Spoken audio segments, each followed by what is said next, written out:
seen COVID cuties, just a smokescreen. Hell yeah, brother.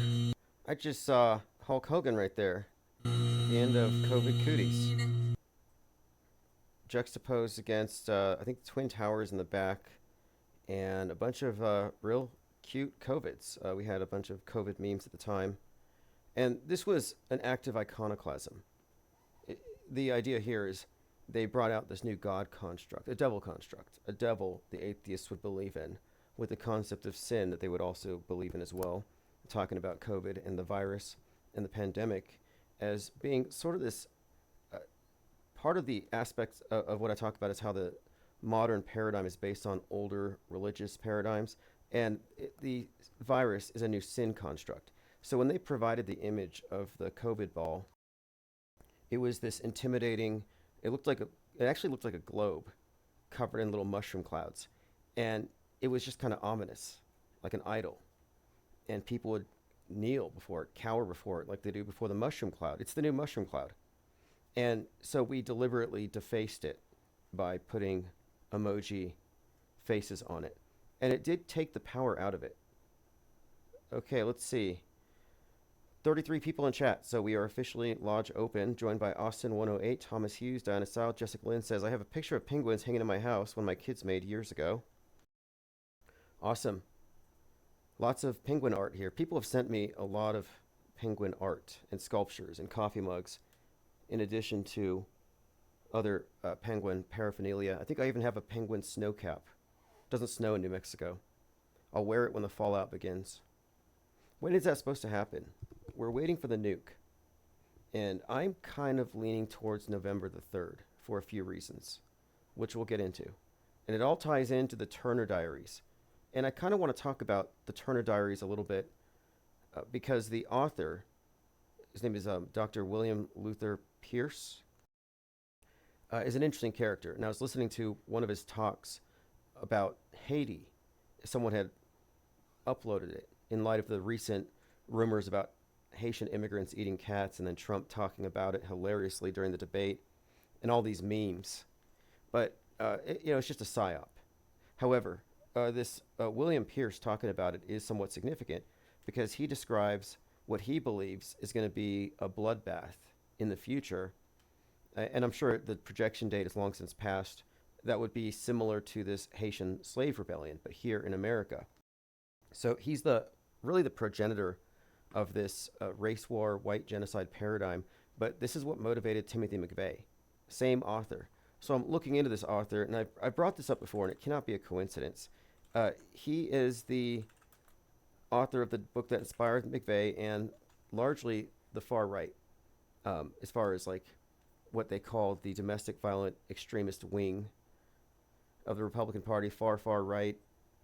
And the Turner Diaries is highly significant. It refers to the turning point when they come to take the guns. Another point here, it was Waco where they came to take the guns, the 1.6 million excessive rounds and other things. And it's Waco that sparked Timothy McVeigh to take action against the Oklahoma City government building. And it's also Waco that inspired Alex Jones. So it all connects. It all connects, and it's all the same code, and it goes far back. So William Luther Pierce is the chairman of the National Alliance, a white nationalist group, and he wrote the Turner Diaries, which we talked about this in 2020 because they brought it to life when the McCloskeys came out defending their mansion when BLM marched on by. So let me just bring this up, just a quick refresher here. The McCloskeys defending their empty mansion, but they come out in front of their house famously dressed up, and she's dressed up like the Hamburglar, and he has an undersized polo shirt. But look at how they're posing. Now pay attention to the clothes, and now look at the cover of the Turner Diaries, which came out 42 years, almost to the day, prior to this. You see the woman there? Black and white striped shirt, man, open polo. See, they brought the Turner Diaries to life. And the Turner Diaries is also I think there's an undercurrent here of this Turner Diaries nightmare scenario that's been created by the conservative groups, specifically Turning Point USA. So I don't think you can separate Turning Point from the ideology espoused in the Turner Diaries. And this would be Charlie Kirk, Turning Point USA. Now, this all ties in to this general theme of white nationalists working with Russia to get the nuke. And all of the predictions have been pointing to Seattle. So that's why I bring this up. Turner Diaries is the link that connects these things. And this author, though, here's where it gets interesting. The author, William Luther Pierce, look at his birthday. September 11th, 1933. Now, Timothy McVeigh, who was inspired by the Turner Diaries that actually contains predictive programming for 9/11, including like bomb-laden planes hitting the Capitol, was executed on 6/11, 90 days before 9/11, at the age of 33. Same with Dave Koresh, incinerated 33. So you can see even here, with this, obviously a provocateur, a Fed, this individual who started this organization, even back then you can see the number codes, September 11th. And today is, of course, September 11th, 2024, so I wanted to talk about that and a few other things. But let me go over the newsletter, and then we'll go through your comments. And I sent this out in the newsletter. If you don't know what it is, it's a burning pair of pants.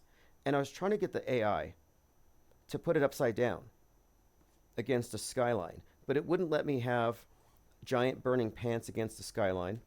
It did let me get away with giant burning pants as long as I didn't put people screaming and running or planes in the scene, because Bing has been lobotomized ever since somebody rendered an image of Mickey Mouse hijacking a plane and flying into the Twin Towers. I mean, this is ridiculous that you're going to just destroy some image generating platform because somebody misuses it. That would be like getting rid of our access to spray paint because some people do graffiti, or take away the crayons because one kid wrote a bad word on the table. It's this group punishment mentality, and we have to reject it because the group punishment mentality is what goes behind this mind virus, where they want the public to acquiesce to censorship because they don't want the burden of having to critically think. But I was trying to have the pants upside down, so like, liar, liar, pants on fire, and I wanted the pant legs to look like Twin Towers. I thought it would have been, funny, not funny, depending on your level of awareness about what 9/11 was. All right, let's see. Armin Reed, Ted Strike. Oh, yeah, Mizell, Ren 33, Gematria 101. Truman B3000 says 9 out of 11 people still don't know about Building 7. Nice. Thomas Hughes says the best anti-show on the interwebs. I would say this is the only show that is specifically a deprogram. There is no other deprogram out there. I mean, there's some that are very close. Maybe almost, but that's not their explicit agenda. Garrett Summer says Building Z7 enters the chat. Oh, Building 7. Yeah, so the Building 7 phenomenon is one of these examples, I think, of either they goofed it or they're intentionally inserting cognitive dissonance. But it's a 47-story building. Mike, take on it, which I'll get into here, is that a lot of this stuff could have been, like the footage that you get, you can't trust it. It could have been an insert shot. It could have been destroyed in a miniature and superimposed over the news. Like, we have to look at all possibilities and look at who directed it. So we'll talk about Stanley Kubrick. Yep, Kubrick, not Osama, did 9/11. Kubrick, not Lee Harvey Oswald, shot the JFK assassination. Mizell says, I have a sticker from Japan for you, Penguin. Oh, yeah, by the way, we are going to have some stickers made very soon. And the tabloid is going into print later this month, which has had some delays. Dwayne Aubith said, William Luther Pierce was a member of the American Nazi Party, which was started by George Lincoln Rockwell, who was another Poe LARPer. Parody of extremism, exactly. Parody of extremism, just like Nick Fuentes. And I've been calling it out for months. I've been saying if Nick Fuentes gets his wish and they implement Project 2025, his entire family, well, half his family, will be deported. And now I'm seeing other major platforms finally paying attention to this major contradiction. Like, all these white nationalist figureheads tend to be miscast. And I thought it was kind of ironic that you had Ye come out espousing white nationalist talking points while wearing a black hood over his face. But we talked about that when it happened a couple years ago. And that was all preceded by a song called Black Skinhead, if you recall.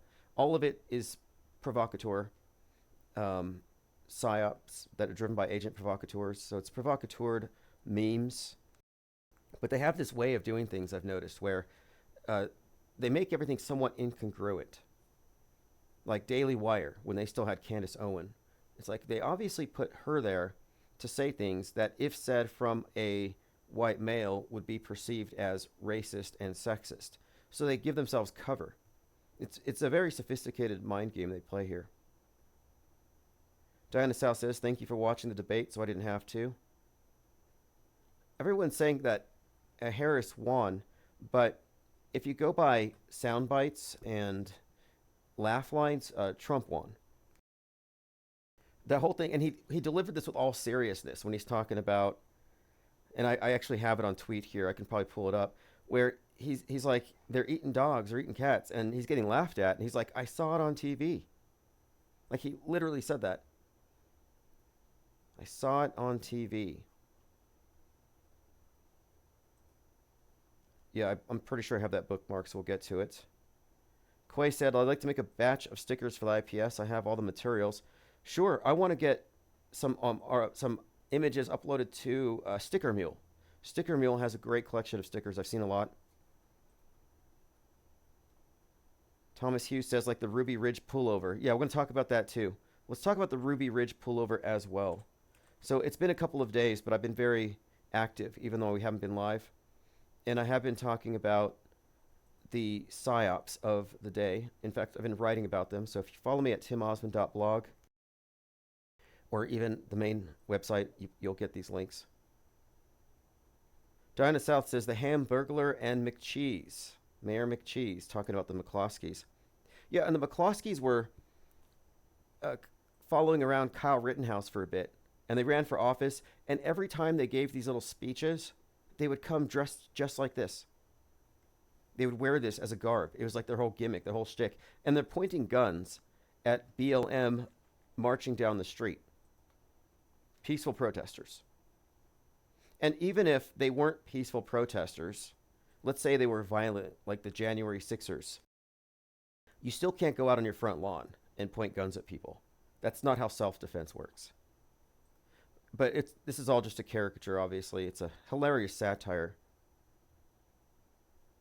Plain Dakota says the Turner Diaries characters were better looking. Well, this is them 42 years later. Jessica Lynn says Seattle had a power outage today, 18,000 affected.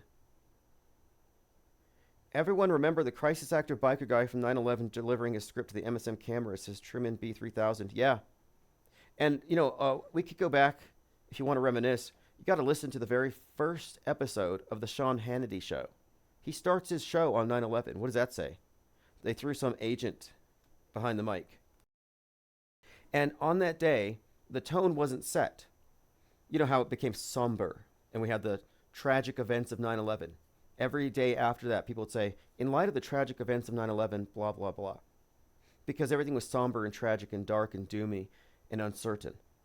But nobody gave that part of the memo to Sean Hannity. And he was super cheerful that day. And he was taking callers who were like, yeah, I saw this building, it was burning, and I smelled a bunch of jet fuel, and I immediately thought, Osama bin Laden. Like all these fully informed eyewitnesses with perfectly scripted lines, and they just happened to get through to Sean Hannity. You don't just get through to someone like Sean Hannity. They call you. You might call them, but then they'll take your number, they'll do a background check, and then they'll call you back maybe the next day. They vet their callers. I don't. And I'm sure you've all noticed. Okay, let's move on. Auto hoax the Ruby Ridge phony fake show? Yes, we will. We'll talk about that. Okay, let's start with that right away, because let's stay in chronological order here. We're not bound by the 24-hour news cycle, into which they cram 72 hours worth of news so nobody can keep up with it without following trusted blue checks. Tyreek Hill Rebel Ridge, Metascript Breakdown. I actually watched the whole thing. So I finished watching it. When I put this blog out, I said I watched the first half of the Netflix film Rebel Ridge when it came out last week, and then I saw the Tyreek Hill psyop in progress. The similarities were instantly apparent from the opening scene: racist police brutalizing an innocent black man. So you have Aaron Pierre gets revenge on corrupt cops in Netflix film Rebel Ridge. In verse 4 days ago, Netflix just quietly released the most infuriating revenge thriller of the year. Next, Rebel Ridge Review, and this is about cop corruption. While unspoken, the threat of police brutality against black men hangs over the ensuing traffic stop. It opens up with a traffic stop and an infuriating scene. This would constitute concurrent and predictive programming, as it was aired before the Tyreek Hill event. Now, if you don't know what the Tyreek Hill event was, he was pulled over. And the way in which it was done, it doesn't make sense if you really think about it. He has this really nice, expensive car. I don't know the exact make and model, but obviously this thing was theater. But the way they pulled him out of it, it was beyond the pale, dropping him on his face. And of course, he's a football player, so it would be easy to act like, it'd be easy to fall on the ground for him. But I think that the way that the officers talked was also very insulting, mocking, taunting. It didn't make any sense. But let me play this clip, because here he says he was shocked by the body cam footage and that he's, quote, shell-shocked. Tell me what was going through your mind in those moments? Man, for real, I was like, I was shocked, man. Like, it's crazy because it all happened so fast, man. But like for me, man, like it just. So he's going on about how he was shocked, and then he makes this point about how if he wasn't a star athlete, it could have ended badly. In other words, he could have been killed or something. That's one of the points that he made. And then he calls for change, which is a coded phrase, a word. Change obviously has some significance when you talk about Democrat psyops. So at the end of this thing, though, he does say he's shell-shocked, and he's lucky he was a celebrity because that status saved his life. Tyreek Hill's agent calls for police officers to be fired.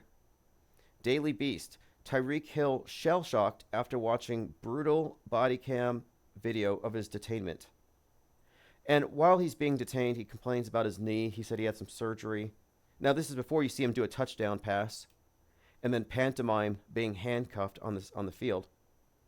Video shows officers dragged Tyreek Hill out of his car after he put his window back up. So it's this manufactured outrage. And his outrage is being echoed and retweeted by other NFL players.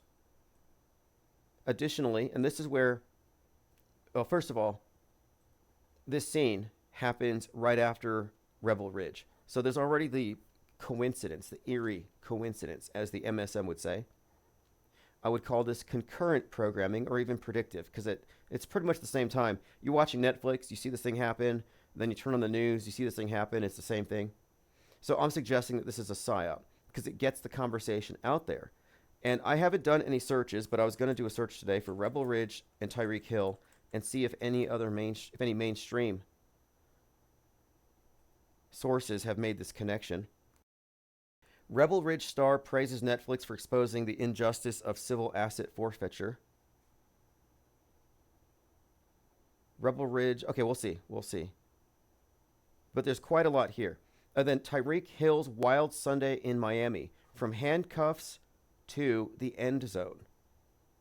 So I'm looking at the concurrence of these two things. These things are happening at the same time, but then there's more to it.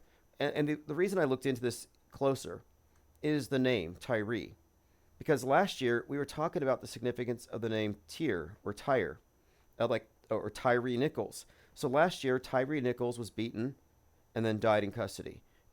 Total psyop, but it was almost an exact replica, a recreation, a reenactment of the Rodney King beating.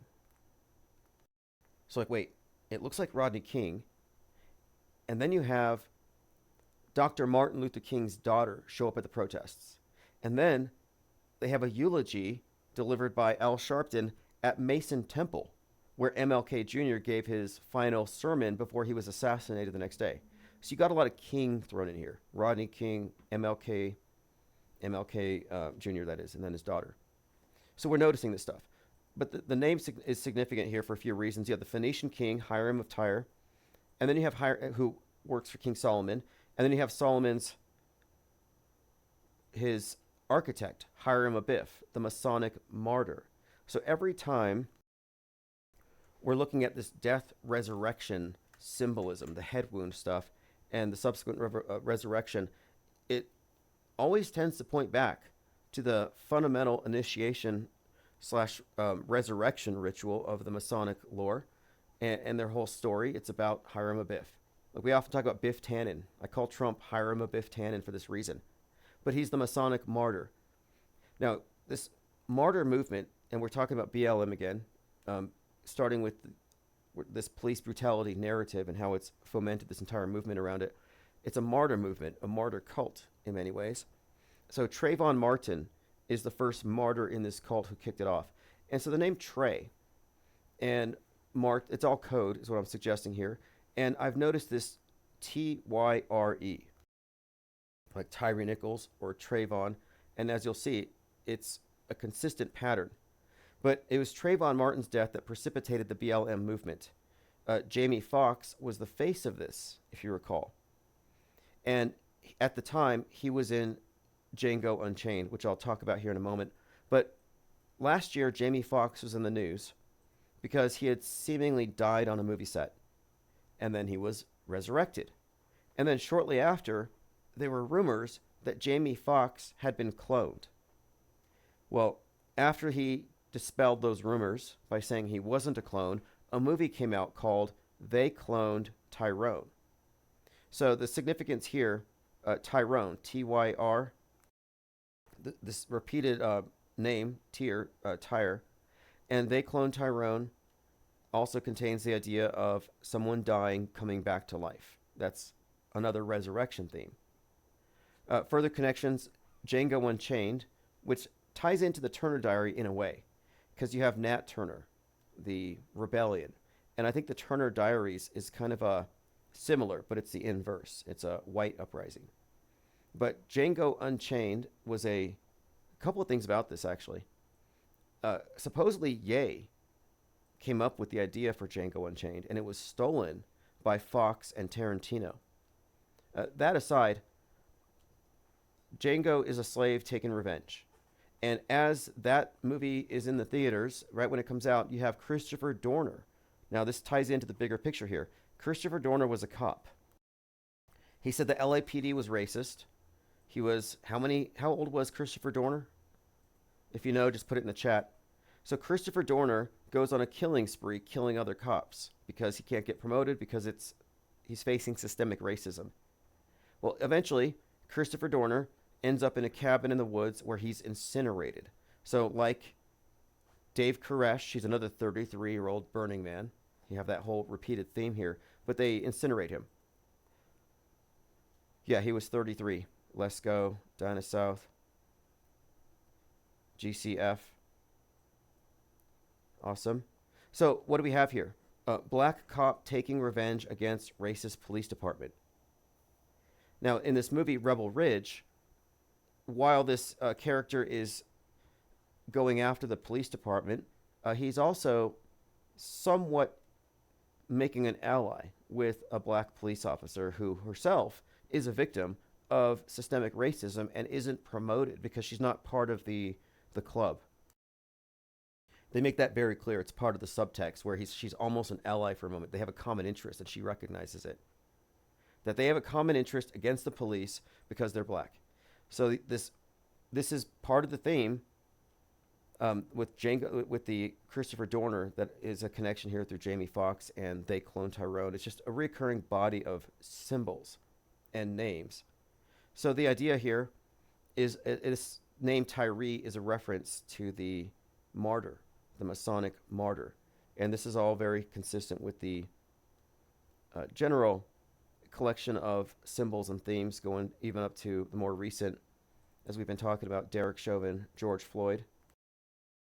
Which, interestingly, Derek Chauvin, George Floyd, that bit of footage, 846, which 9/11 kicks off at 8:46 a.m., that footage inspired the riots of 2020. And it inspired Jordan Peele to make the movie Nope. And the movie Nope has the killer chimp, the monkey that kills all the people. So what is the connection here? Well, he said that the movie inspired Nope, which was actually about an alien craft like a UFO, but it did have this scene that seemed to me out of place about this murderous chimp. And I think the connection here, though, that he said it's about the spectacle that introduces the mind virus that causes people to act. So that's the connection here to the ape and the rage mind virus that will be used as a justification for increasing censorship because people are catching it and acting on it. Let me go through your comments. We'll continue a bit more. Tomanoid says, Arnie and Stallone both attacked police headquarters. Ryler says, Trump was demolished in the debate. Are they going to put Kamala in? I don't think the debate matters. I think it's a predetermined outcome. It's not like they fake everything and then the election's real. If they're fake school shootings, if they fake planes going into buildings, if they fake pandemics, if they fake all these various political football issues with PR stunts and hoaxes, if we're inundated with psychological operations 24/7, and if they've merged the entertainment media with the news media to entrain our minds to the propaganda, then we can go ahead and dispense with the illusion that we somehow have control over the outcome by voting for option A or option B.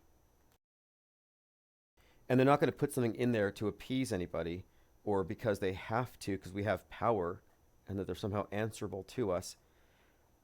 My take on it is that it's going to be Kamala based solely on Netflix predictive programming, which has been a pretty, I would say, accurate guide thus far. All right, already 100 messages today. Very busy chat. Ifepe said that he seemed less energetic and unenthused. Elephant Tusk says election. Well, I can point to so many different examples. I mean, the most recent one, Civil War. So Civil War was directed by the guy who wrote 28 Days Later about the rage virus that comes from the apes, the chimps rather. But Civil War is about Trump being, it's obviously based on Trump. It's a civil war. Trump gets shot by Kamala Harris. Like, we just say it as it is. It's Kamala Harris kills Trump. Just like Betty Pearson, Kamala Harris takes over, steals the election over Vault 33, and after her successful coup, you see this foosball table, and the foosball character they zoom in on just happens to look exactly like Donald Trump, and it has a spot of blood on the right side of the head. We were talking about this leading up to the fake events of 7/13. But I actually found the debate to be hilarious. I don't know if I was the only one laughing. I thought it was funny. I thought Trump was funny. I thought she was funny. Not funny, but her reactions were genuinely like, she couldn't believe that he was saying they're eating dogs in Springfield. Now, is that the same Springfield where the Simpsons are? And didn't the Simpsons have some kind of Kamala Harris predictive programming? But you can't trust Simpsons predictive programming. A lot of it's fake. Because truthers fake stuff. Truthers psyop themselves. It's ridiculous. Junder said, I missed the debate and the dog eating news. Yeah, I think if you were listening last week, you caught the news that Laura Loomer eats dog food live. But she doesn't eat dogs. And that's what she's doing to make money. She's selling more of her dog food by Positive, P-A-W, Positive. And I don't get any kickbacks. There's no code. I'm not going to eat dog food live for money. But at least she's not taking $100,000 a week from Putin, like Tim Pool.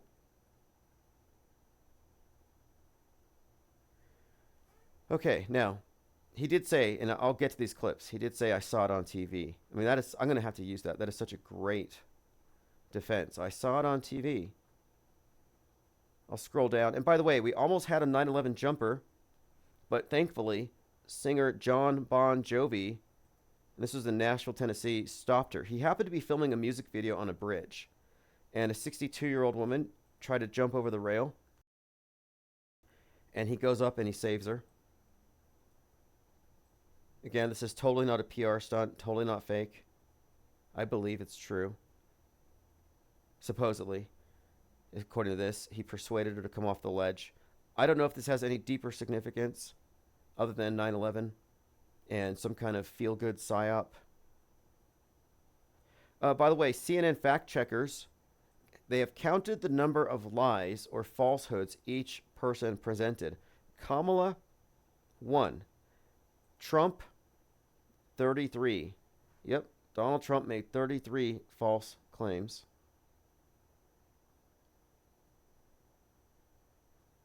I have a lot of great stuff here on my links. I have to make sure we go through this all in order. But the Rebel Ridge thing, interesting in itself, just because it's another example of concurrent programming we can point to. We have this. I don't know what to make of it. Somebody handed Joe Biden a Trump hat and he put it on.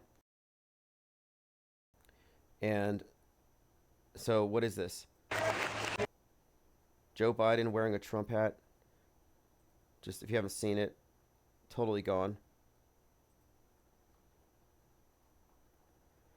Now I got to play this. I'm talking about, false claims. This was shared by Fakeologist. This is a podcast, the Stuttering John podcast, and this is a 9/11 liar. This is embarrassing. This is from 2015. Listen to this confabulator. Is the anniversary of 9/11. Yes. And, I was in Manhattan during 9/11. I lost two friends, one of which who was a flight attendant on the plane. His name was Martyr, God bless him. And it was so sad because after, I got an email from somebody saying, I just want to let you know that, your friend Mac was on the plane. He's dead, and he leaves behind this beautiful little girl. And they showed me a picture of his little girl, and it just tears. At your gut strings. Or was that gut strings? Heartstrings. Heartstrings, yeah. And then whatever. And then the other one was a good friend of mine, Sean Lyons, his brother, Patrick.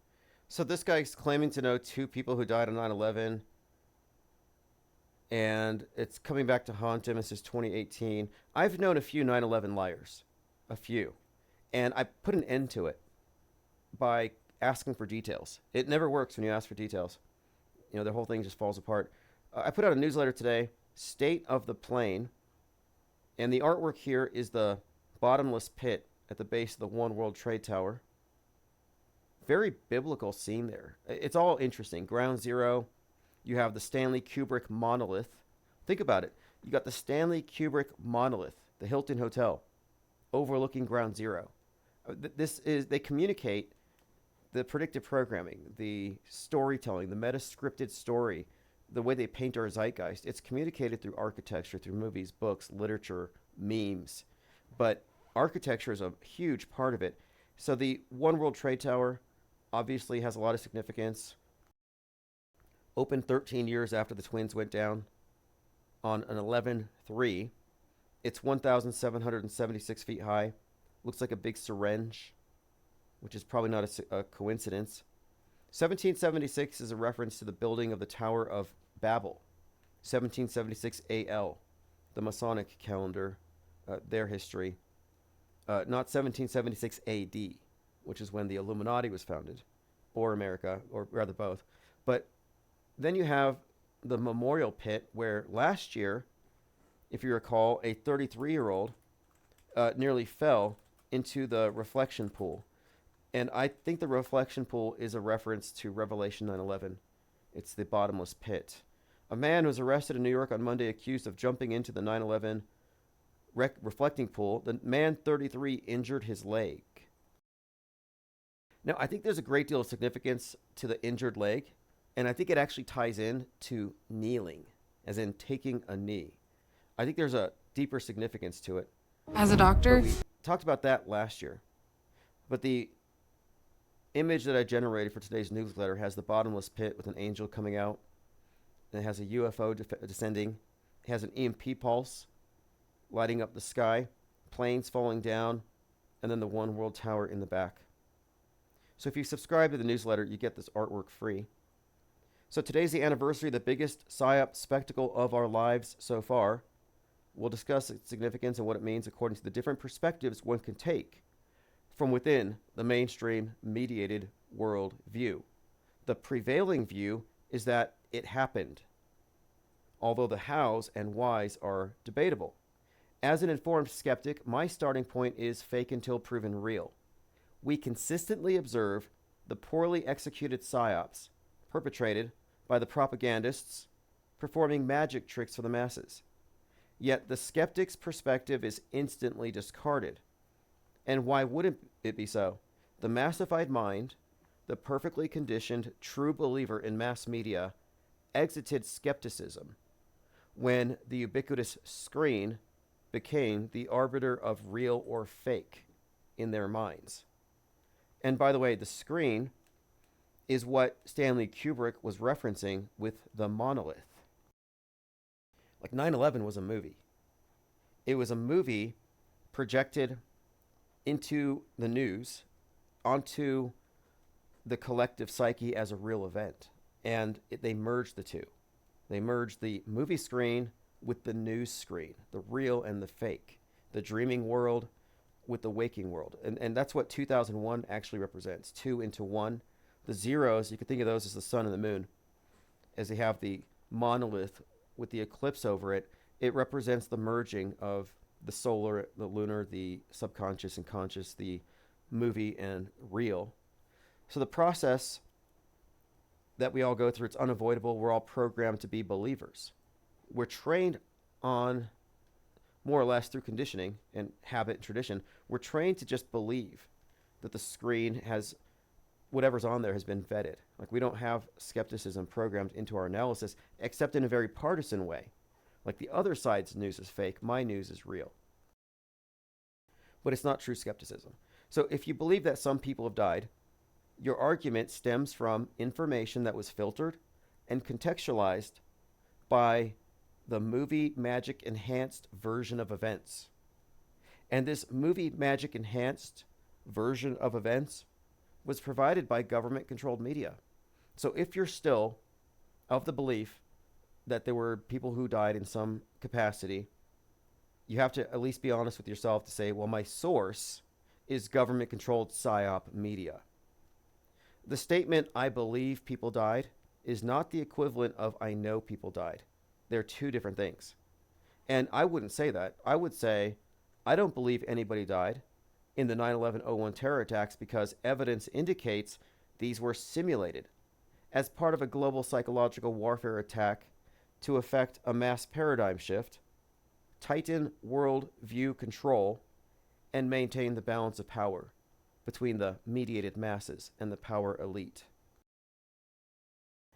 Facts support my informed disbelief. The low information belief of the I saw it on TV crowd weighs nothing compared to informed disbelief. The tears of crisis actors don't have any kind of pull on my take here. Informed disbelief weighs way more than low info belief. And we don't get a lot of 9/11 callers, or at least 9/11 liars. Again, it stopped when I started asking for names, but I want to point out, in Trutherville, it's still very much a standard belief that people died, and that it was done by Bush, Cheney, Israel, reptilians, direct energy weapons, take your pick. So they all operate on the premise that it was real. Let me catch up on your comments. I saw something interesting here about November the 3rd. Slick Rick says, possible predictive programming for 11.3 Seattle. Now, let me bring up one thing about 11.3 Seattle. I started paying attention to that date, 11.3, before I knew that that was the One World Tower's opening date. And these dates matter. The Pentagon's construction begins 9/11, 1941, 60 years prior. It's 77 feet tall, and after a 77-minute flight, Flight 77 hits it. These things are all connected. So the 11/3 date for the opening is highly significant for a lot of reasons. But I first paid attention to this in July of 2020 when the NHL revealed their newest team, the 32nd team for the National Hockey League, Seattle Kraken. And it had this commercial that was 1 minute and 13 seconds long. And I remember, 1 minute, 13 seconds, that's when the Challenger exploded. So then I looked into it, and then it turns out that Space Shuttle Columbia was the 113th shuttle, and it blew up. So there's a theme coming up here. So then I see the Seattle Kraken commercial, and it looks like an EMP hitting Seattle.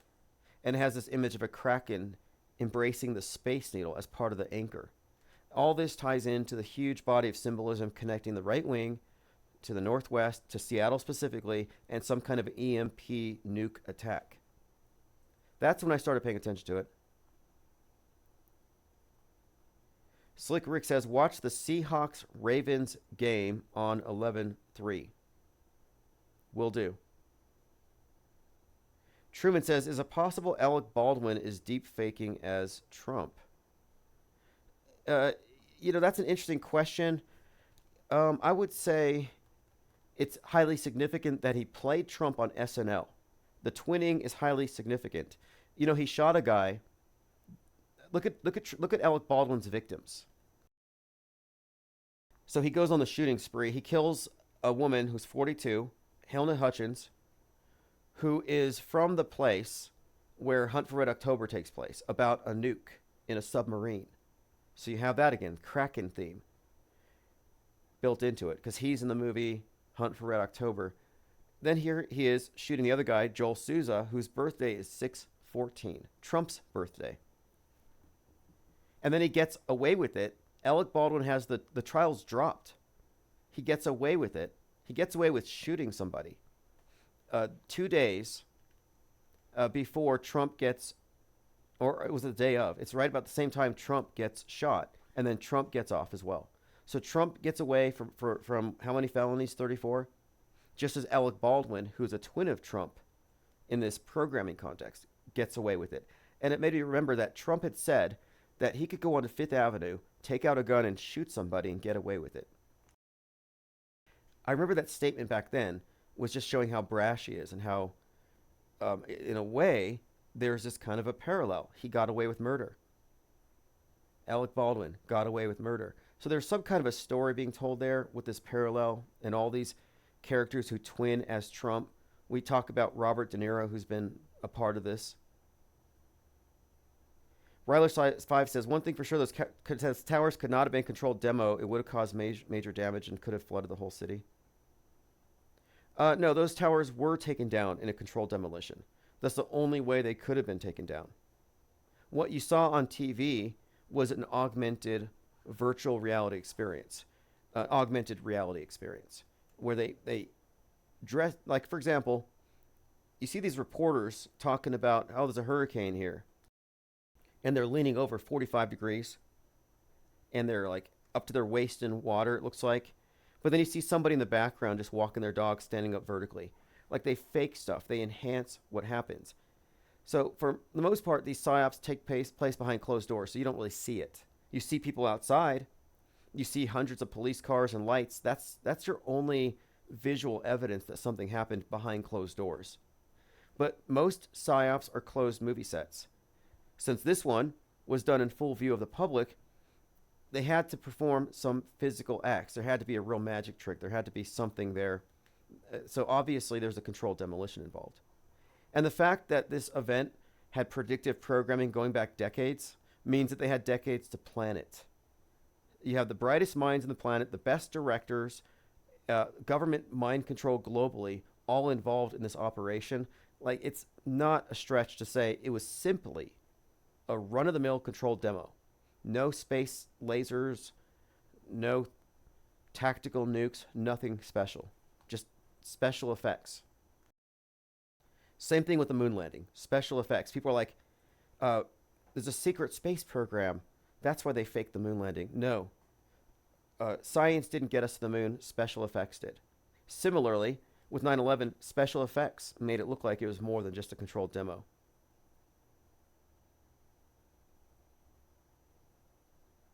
Messianic Charlatan says, Stuttering John is the Anthony Cumia media orbit. Fakeologist really dupers delighting us. Oh yeah, there's this claim here that fakeologist is Anthony Cumia, which I don't believe.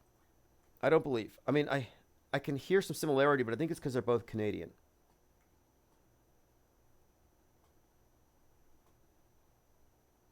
Dinah South says, the tower ascends 69 Which building are you talking about? I'll get back to that comment. I'm going to mark my calendar for 11/3. Slick Rick says, mark your calendar 11/9. I'm not doing any calendar-based predictions, but I will do predictions based on reading the curve. You know, that's an actual part in Leave the World Behind. Again, Leave the World Behind, anagram for Behold, the End War Live. They have this part where he's talking about the curve and you can read what's happening. This guy's talking about not just the stock market, but bigger trends. And then you can get ahead of the curve if you can kind of just read between the lines. And you can read between the lines by looking at Netflix. You can get an idea of what the zeitgeist is being painted up with, what is being set in our expectations, what the masses have as far as post-hypnotic suggestions. Yeah, that's an interesting one. Armin Reese says, what do you make of Kamala Harris and her name in the stars? I saw that. The Chained Woman, Andromeda Constellation.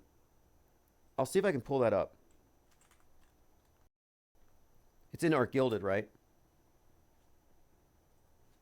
So there are these two stars, part of this constellation, and their names, the names of these two stars are, or make up the name Kamala Harris if you read them backward. So let's go ahead and pull that up really quick here. I think that's very interesting that her name, it's all in the stars. And there's every indication, again, that every single person is an actor. It's all scripting. So here you have it. Alamek and Sarah or Harris Kamala. Fascinating. What do you make of this? It is an astrotheological cult.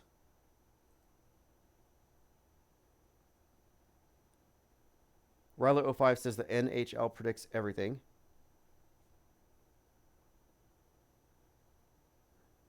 Jennifer Reeves says, headline I saw today, Bon Jovi talked a woman off the ledge when she was about to jump off a bridge. Yeah, and we were just talking about how the guardrail on the Titanic, the iconic guardrail that they were leaning on when they made the cross. Now, that's probably significant, too.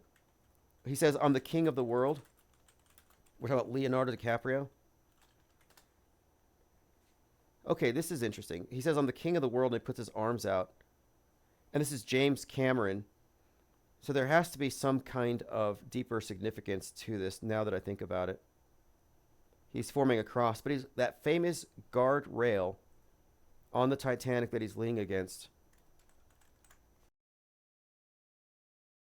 broke off the Titanic. And the Titanic is a metaphor for the West, the sinking of the West. It's a very significant prop, and we often see it popping up in the news in different contexts.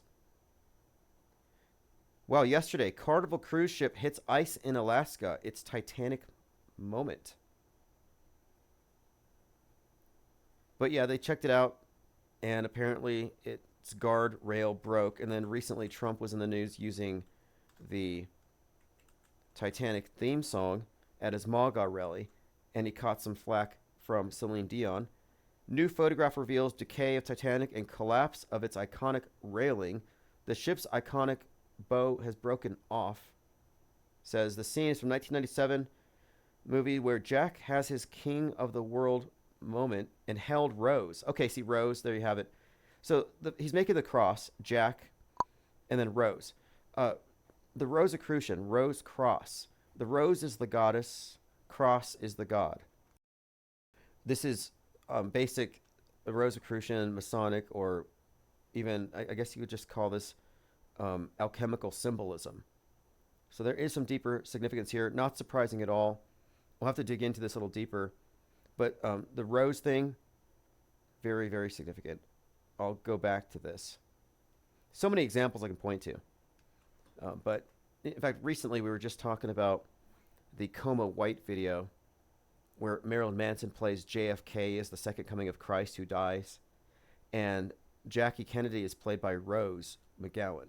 And I remember at that point noting the Rose Cross thing built into it. But this is, again, highly significant that the railing broke. No coincidences on the world stage. Gematria 101 says, the U.S. flag proportions are 1 to 1.9 and each stripe is 1/13. So 119, 113. Howard Boyd says, Timmy is my bro. Thank you for joining, Howard. Gematria says 6/14 is Flag Day. Right. And okay, now here's another one.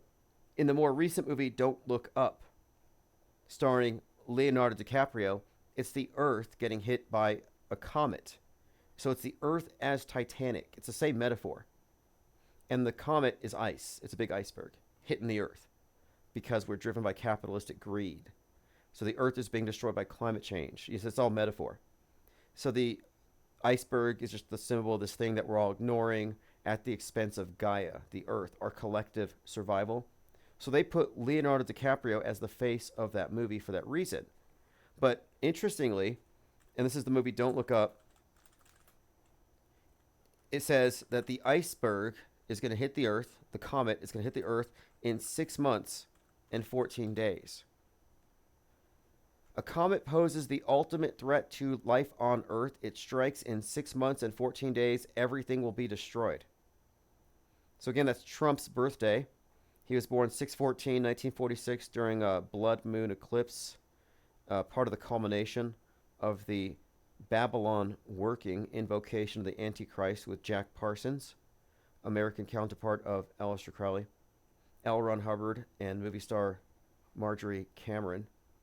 The embodiment, the physical incarnation of the Whore of Babylon for that special rite where they summoned the Antichrist spirit that became infused with the developing Trump fetus, who was then again born on that special day, Flag Day.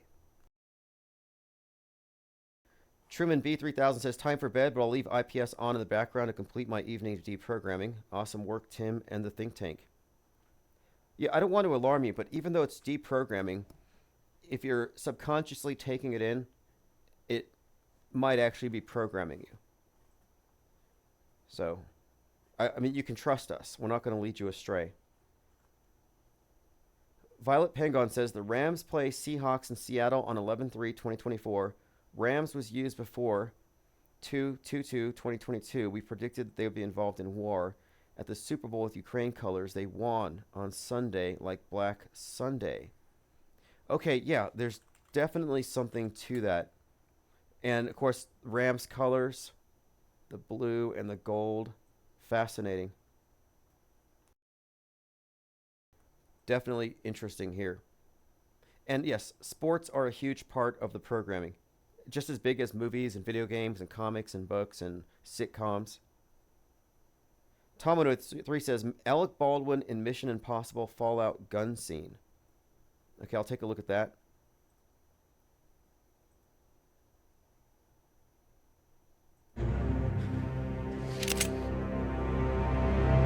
I've ruined your day, haven't I? Okay, see, Alec Baldwin has his gun to somebody's head. Oh, and you were doing so well up until... Now, if you're just listening, he puts a gun to somebody's head, the guy turns around, pulls his trigger, and nothing comes out. Till then. And I think this one's loaded. He says, I think this one's loaded. So that's not only predictive programming, that's kind of like an insider joke. Because this whole thing at the Rust movie production, that whole set, the whole thing was fake. Helena Hutchins didn't die. If she was even more than just a CGI construct, an AI rendering, this person does not exist.com, saving money instead of hiring real crisis actors. Isn't that sad? Crisis actors don't have a guild. They can be replaced by AI, but Hollywood gets to protest against this, like real actors with a Screen Actors Guild. The GAGs, the Government Actors Guild members, don't have any representation. There is no GAG. I made that up. There's not a GAG. But yeah, that's an indication there that the whole thing was a hoax. Just one of many. But the timing of Baldwin being set free, and he cried. Yeah, Baldwin walks away a free man. Look at the date, July 12th. When was Donald Trump shot? July 13th. And then Trump charges dropped, I believe, on the 15th. On the 15th, federal classified documents case against former President Donald Trump was dismissed. So Trump gets dismissed, Baldwin gets dismissed. Getting away with murder is the theme.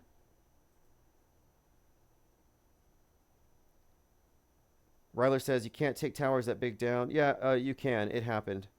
Look, there's a thing. If you're bringing up space lasers, you're in the terror. Let me just break this down really fast. The mainstream view is MSM. And by MSM, I really mean mainstream mediation, but because it includes the big picture. So if you're a believer in whatever happens on the screen, you're in the MSM box. But if you think, oh, wait, that couldn't have happened as described, something else had to have happened. Jet fuel couldn't burn hot enough. Maybe it was the chemtrail juice. What's in the chemtrail juice? Did chemtrail juice burn the towers down? And they start running through their minds, conspiracy theorists, like, oh, was it lasers? Was it a tactical nuke? They add on to what the mainstream mediation says. So I call them MSM+. MSM+ is a subset of MSM. That is, it takes for granted the reality of the MSM view and then it adds on top of it. So that's further from the truth than MSM-, which is the skeptical view, where you don't believe it unless the facts support it. So you've gone into MSM+ territory if you're saying that this was more than a controlled demolition enhanced by movie magic. Stanley Kubrick's best work, 100%, says Portal Complex. Gematria says, or 11/6, the day after election. Well, remember the Batman movie, which came out on March 4th, 2022? I was like, it's code. March 4th, right-wing terrorists. And the whole movie is about these terrorists who Q, in the movie it's Riddler with all the questions like Q. Riddler inspires his online activist terrorists to blow up a dam and flood the polls. And the midterm slogan for the GOP was, flood the polls. And the movie ends where Batman is saying, Gotham is underwater. It's November the 6th. So he's walking through town. He's walking through Gotham holding a torch up to his waist in water. So 11/6, after the polls get flooded. So that is an interesting connection there as well. Violet says, mark these dates, 11/3, 11/5, 11/6, 11/9, 11/11. Yeah, well, 6/11 is highly significant, and 11/6, the reverses are, because it consistently ties to the nuke, to the atom bomb in the hands of domestic violent extremists.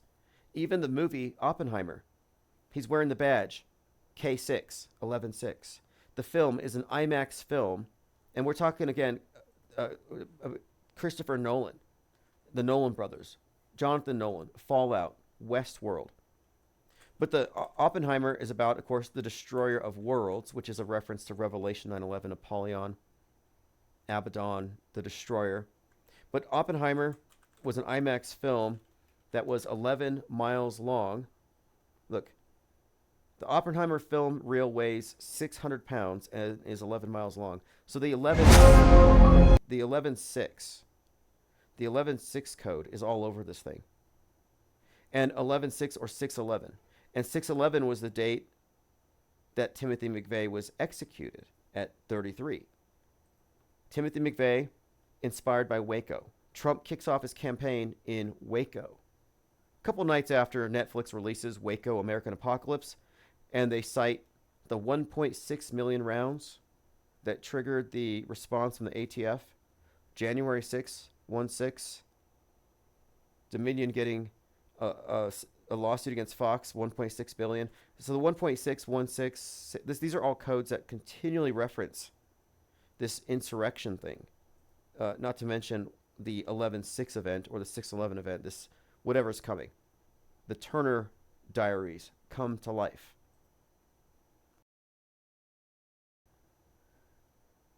Jungle Jim says, was Hoaxbusters call controlled op? Oh yeah, I remember the Hoaxbusters show. I mean, hoax busting is something they treat very carefully. You know, and it's like, I was responding to a tweet today, and it was from Nick Fuentes, and here's what he said. And I'm tired of this line of thinking here. And if you agree with Nick Fuentes, you should just say to yourself, I agree with Nick Fuentes. Like, that should stop it. You should really think about that. Here's what he said. Everyone knows 9/11 was a false flag created to justify surveillance in a global war. But the element no one is allowed to mention is the role of Israel and the Jewish neocons in the American elite. Israel was the main beneficiary of 9/11. That's what truthers believe.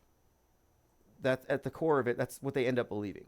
And this is kind of standard orthodoxy trutherism. The problem with it is this, and this is my response. Wrong.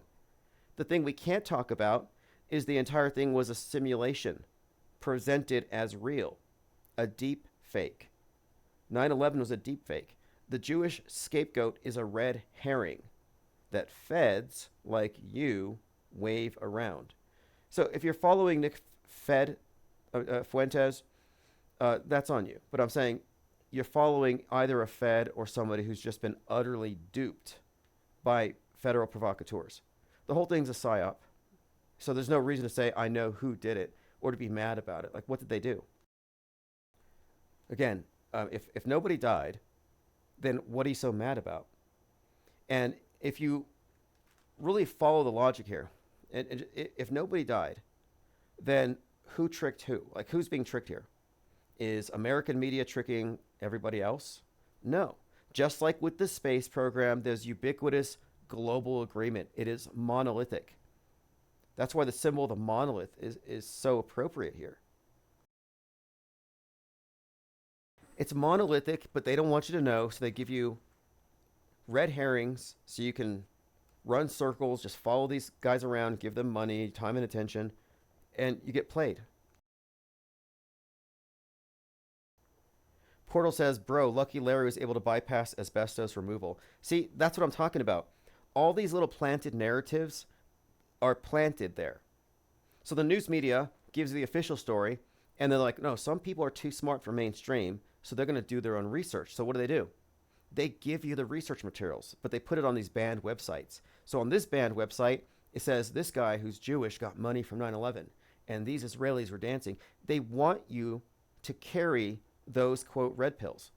They want you to be a propaganda mule for alt media so that nobody calls it fake. So the idea that somebody did it for money and ultimately it was because Jews, like, if you're still at that Nick Fuentes level, I'm just saying, it's been 23 years. We've had plenty of time to figure this out. And once we got past the fact that there weren't any real planes, that there were 88 plus drills by the NRO being performed that day, there were like 1,500 plainclothes cops and firemen doing live action role play as victims and witnesses. Like, we've got past this point so far that we shouldn't be falling for red herrings and thinking it's a whodunit mystery that you solve from home from your computer laptop. It's not a whodunit, it's a what is it? And we've answered that question. It's a psyop.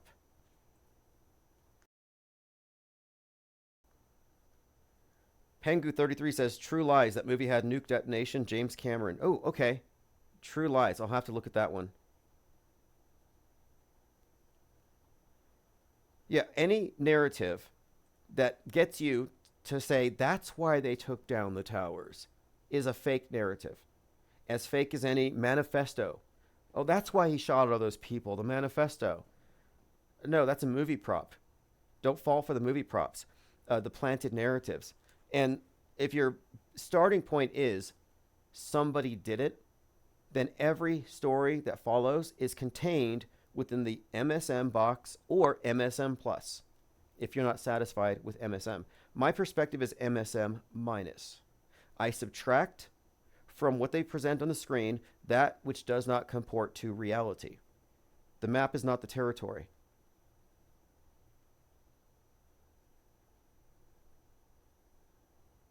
IFEP73 says, loose change is what got me looking at things differently. Yeah, and see, loose change got everything wrong. However, that's how controlled opposition works. There was no other alternative explanation that was coherent or cohesive, and they put something together. That's what they do. They know that a lot of people are going to see all these anomalies. So all those people who are looking for anomalies are a problem. Hey, they saw through our illusion. What are we going to do? So they create a counter narrative. So that counter narrative that the truthers hold is not the truth. It's an alternate lie. And so the truthers have been liars this entire time. They've been given an alternate belief system that doesn't take them outside of the MSM box, but instead makes everything scarier. Why do you think truthers are so agitated and angry? They're mad at 9/11. They will screech, they'll rage. A lot of them are still triggered. Why? Because they're inhabiting a nightmarish version where it's worse than the news reports and nobody cares. The normies are just so apathetic. They're in a dream world. And it's like, well, no, you're in a nightmare and they're in the dream world, but neither of you are awake. I'm awake. As in, I have situational awareness and I take into account what is not on the screen when I look at what they're showing me, because I know that they have the capability to fake things, to augment things. And even if the news story that you're watching this present moment is perfectly real based on reality, it still rests upon an edifice of lies.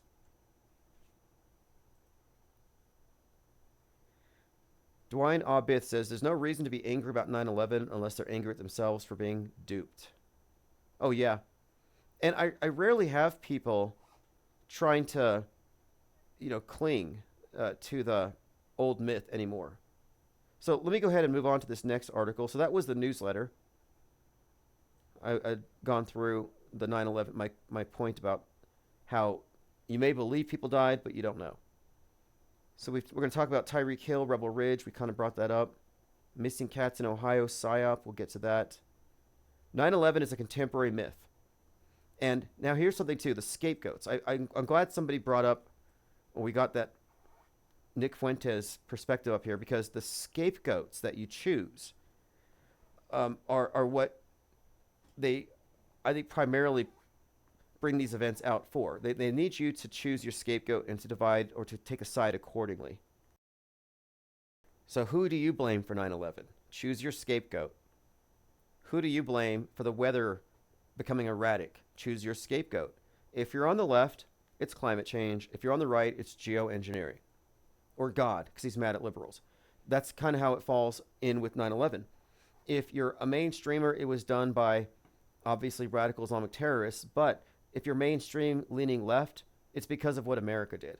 Or if you're leaning into the conspiratorial realm, you're going to have alternate explanations, but ultimately it's going to lead to Israel. I don't know what, I mean, they used to say Illuminati, secret societies, globalists. They used to use euphemisms, but these days they hardly mask it. And I'm saying that both these explanations fall short of the truth because both of them assume a thing happened. So no, the radical Islamic terrorists are innocent, and so is Israel. It's Stanley Kubrick's fault. It's the psyop entertainment complex, and it's global. The same people who are faking the space station faked 9/11. We're talking about people like Stanley Kubrick, James Cameron, and many other metascriptors.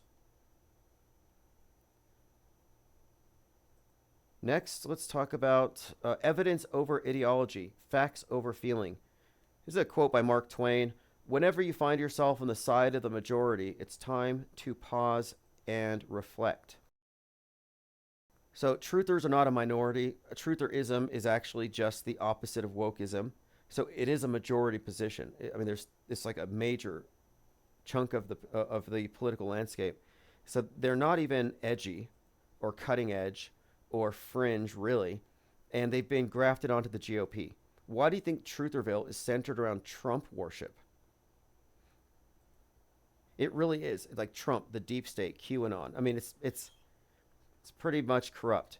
But news consumers self-organize along ideological lines based on the premises they accept consciously or unconsciously. And the sorting mechanisms include political footballs, psychological operations, culture war narratives, and challenges to traditional values. They throw these things out there to get us to self-organize along these lines, to split. The world stage is contained within a political horseshoe, and it is comprised of polarized opinions. These things are set diametrically opposed. And I talk about this a lot. Needles versus guns, for example. These are consistent issues. Like these issues, it's interesting. If somebody grabs onto one and takes a side on that one issue, they will be aligned on every other issue with everybody else who has chosen that same exact position. It's consistent. It's mind control. But the majority of conspiracy theories are believed in because they are contained in the far right side of the mainstream box. And a lot of the things that truthers believe wouldn't even be in their heads if they weren't essentially alt media consumers and being target marketed. And the alt media conspiracy theory universe of ideas is, again, it's a subset of the mainstream. So it's just ironic. It's ironic that truthers are a product of government media propaganda while they're given this paradigm where they're told that they're opposing it. Like they think they're fighting the Matrix. It's like, no, you are the Matrix. These propaganda mules, they are reflexively loyal to the counter narratives, just as the mainstreamers are to the mainstream narratives. It's anybody who still says people die in psyops, yeah, they're in that box. If you still think people die in psyops in 2024, good for you, truther. I mean, I'm sorry you haven't figured your way out of the box yet. We call people like that death clingers.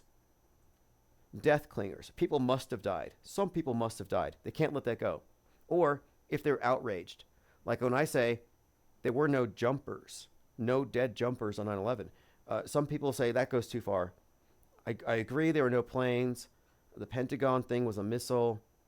And the towers were mostly empty. But the jumpers are real. Okay, I call them corpse clutchers.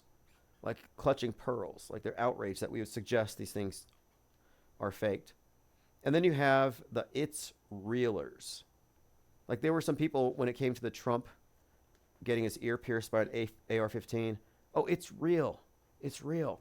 Everything else is fake. Everything, moon landings are fake. Every other assassination has been fake. January 6th, fake. I guess Ashley Babbitt's death was a hoax. She's still alive. But this thing with Trump, that's real. Like, where do you go from knowing the infrastructure of media and how it is actually propaganda 24/7 with the full ability to fake things through psyop entertainment, which is what it is. It's like a reality TV show. It's movie magic. Where do you go from that to thinking all of a sudden it became real?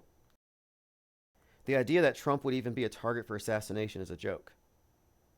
Because he is one of the star actors in January 6th, which was 100% a psyop run from the top, and it would have been done with total complicity of both, quote, sides. The illusion of sides is really what keeps people going.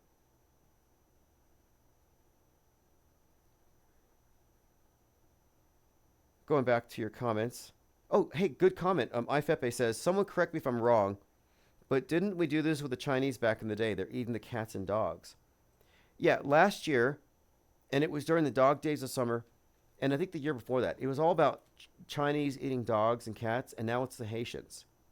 Last year it was cannibalistic Haitians, and now it's cat-eating Haitians.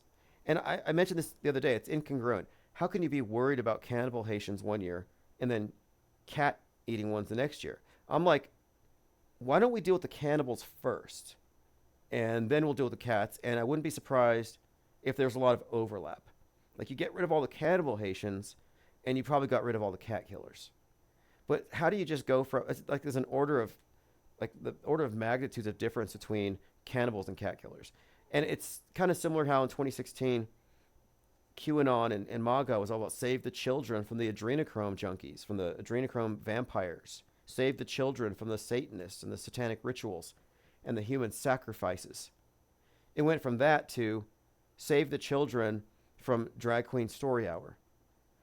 I'm like, okay, so everything's just been tempered down or they lowered their expectations. But how does the same group organized against cannibals and child killers, and then it goes down to cat killers and liberal values or something?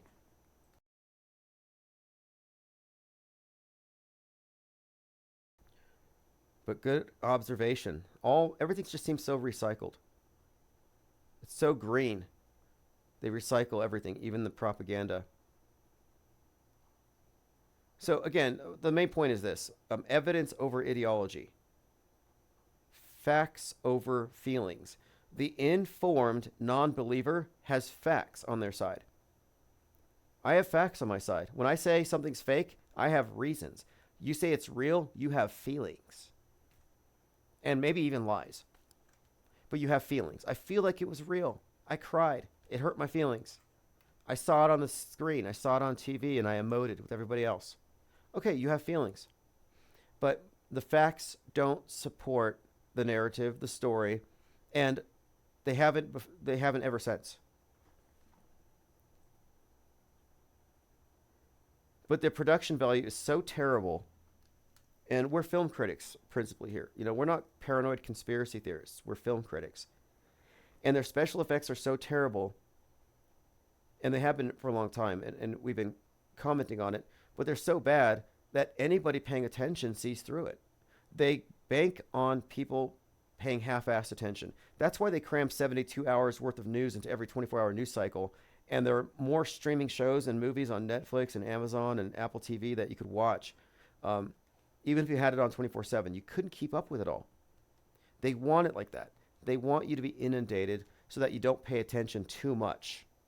And so if you're like 90% absorbing fiction, video games, and then 10% news, think about how that distorts your perceptions. Your subconscious isn't delineating between real and fake. And if you're mostly absorbing fake, sitcoms, reality TV, I think it's mind-bending. They're trying to change your frame of reference, insert things into your frame of reference, promote a worldview. So maybe you're just watching some dumb reality TV show. Well, even if they're just doing mundane things, every premise from every conversation is going to be based on the mainstream box. But most people are immersed in what Huxley calls the sea of irrelevance. So there's just too much there, I think, to expect anybody to be able to parse everything and have a clear view. You can't get a fact-based perception on things, though, if you're always relying on blue checks or influencers or networks. And it's not just the lies, but it's also the omissions, lying by omission, by what they selectively focus on. But the bigger point here is that news media isn't reporting the news like you think it is. It's kind of a common misconception that news media is reporting news. But what they're really doing is they're implementing a pre-written agenda, a prefabricated set of historic events.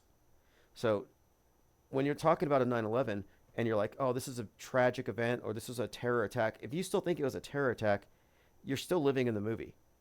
On TV, in the movie-infused reality, it was a terror attack. But in reality, if you were behind the scenes, this was a PR stunt, a movie, a film, a psyop planned decades in advance. It was a military operation, essentially. You could call it psychological warfare. But when you also look at the various components of it, nothing that they presented is outside the scope of movie magic. And they recruit the best for these things. But I think that by keeping us inundated in entertainment and movies, it makes the fake news stuff more believable. And then, since they've already saturated the collective psyche, it sets their expectations, and they see it on the news, And then they reinforce it later with some movie version of the event. But by having entrained our minds thusly, they've hijacked control of history. They make history.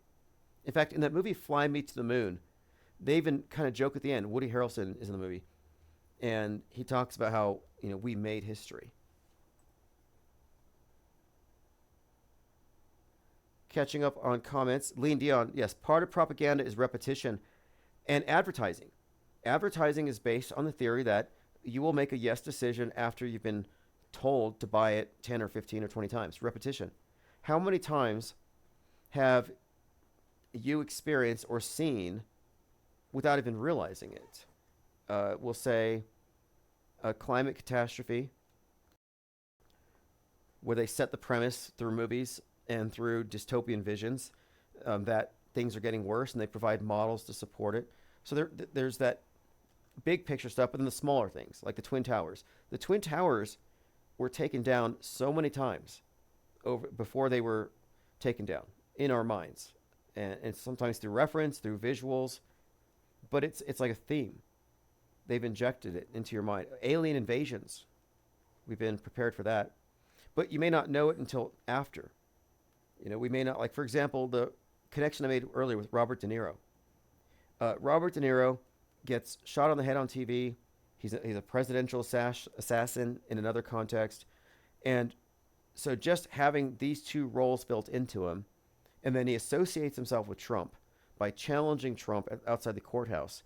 So when you look at De Niro, just like you look at somebody in your own life, a family member, a friend, you see this person, but you also have the backstory.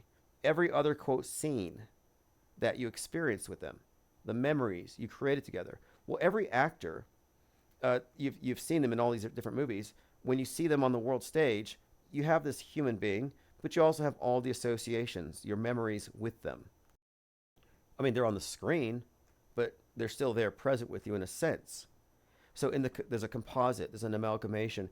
So when you see Robert De Niro outside the courthouse ranting at Trump, you would have certain associations, whether consciously recognized or not. And so when I saw him there, I thought there's got to be something to it. And then it just hit me. He's Travis Bickle. He's Murray Franklin. He's the racist, xenophobic senator getting shot by machete.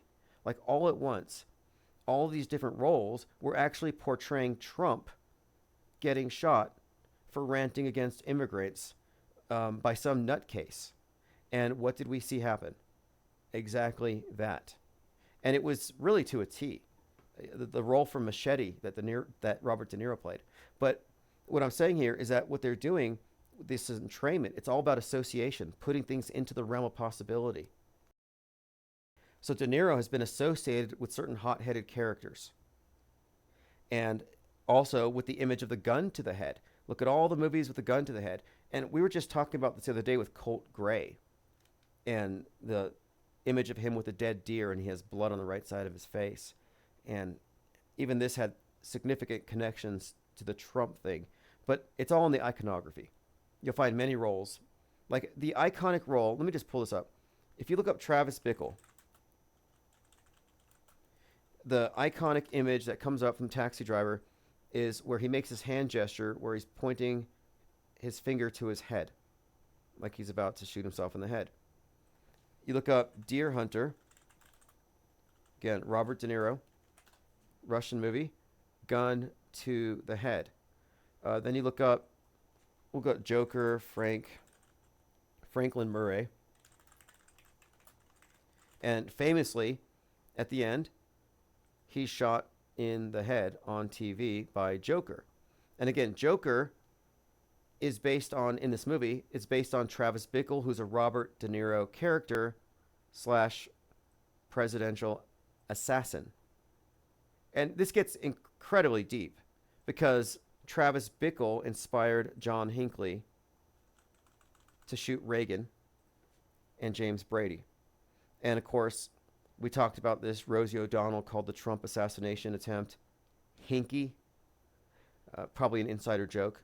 But we're talking about the role of these characters, these actors like Robert De Niro and Alec Baldwin, two majorly Trump deranged figures. And look how both of them have popped up this summer in correlation to the Trump court thing.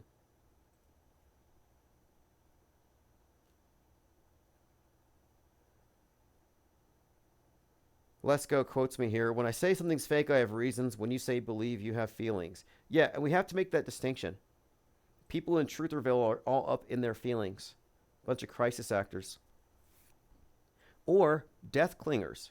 And that's cool. It's morbid. Like, hey, I don't have any reason. This is not a reasonable belief. But I'd like to believe at least a few kids died. You know, maybe a few people had to have died. A few people burned to death. Just a few. I just can't let that go. Fine. Fine. Cling to the corpse. Hold on to the... It's like these people running around holding dead kids for the camera. It's grotesque. You know, but the difference is you're not being paid to be a crisis actor or a media advocate. And why would you be an advocate for mass media atrocity propaganda designed to gaslight minds? I mean, why would you do freelance work that you're not getting paid? Like, why would you volunteer for the psyop entertainment complex? Why would you join the dark side? Like, at this point, you should understand that skeptics aren't just calling it fake because we like being in the know. We're calling it fake because it is, and it actually matters for a lot of reasons. And if you're on the side of media as a believer, you're like a believer in a fundamentalist cult. A doomsday cult. You long ago lost the moral high ground. They lost the moral high ground a long time ago. And the intellectual high ground? Well, if you're responding to feelings and not reasons, if your feelings are more important than reasons and facts, then you kind of lose that as well. Thank you, Let's Go. He says, happy hoax anniversary raft. Proud to be floating in here with you all. Yeah, Ifepe says, I was shocked to see Melania calling out why no one's investigating anymore. See, the Melania Trump thing isn't saying it was fake. Like, it's fake. Nothing happened to my husband's ear. It's miraculously healed. No, she's saying, why aren't we investigating the real reason he got shot? That's the meaning of her sentiment in this. I'm trying to see if I can find it. Here's a picture of her some QAnons were sharing where she's wearing this hat. And Kabamur Tegeta said, when the Pleiadians told us that Donald, Melania, and Baron Trump had traveled on Pleiadian crafts, Melania wore this white hat. Believe it or not, Melania Trump wearing a white hat was taken as evidence by QAnoners that she, Donald, and Baron were taken on UFOs. They also believe that Baron is the son of Princess Diana and Trump. Melania must not know. And that's kind of interesting too, considering, I mean, I'm just small, it's a small world, I guess, in this arena here, but Donald Trump impregnating Princess Diana, Baron Trump, I get that. But then if you go back, you can find in the tabloids, John F. Kennedy Jr.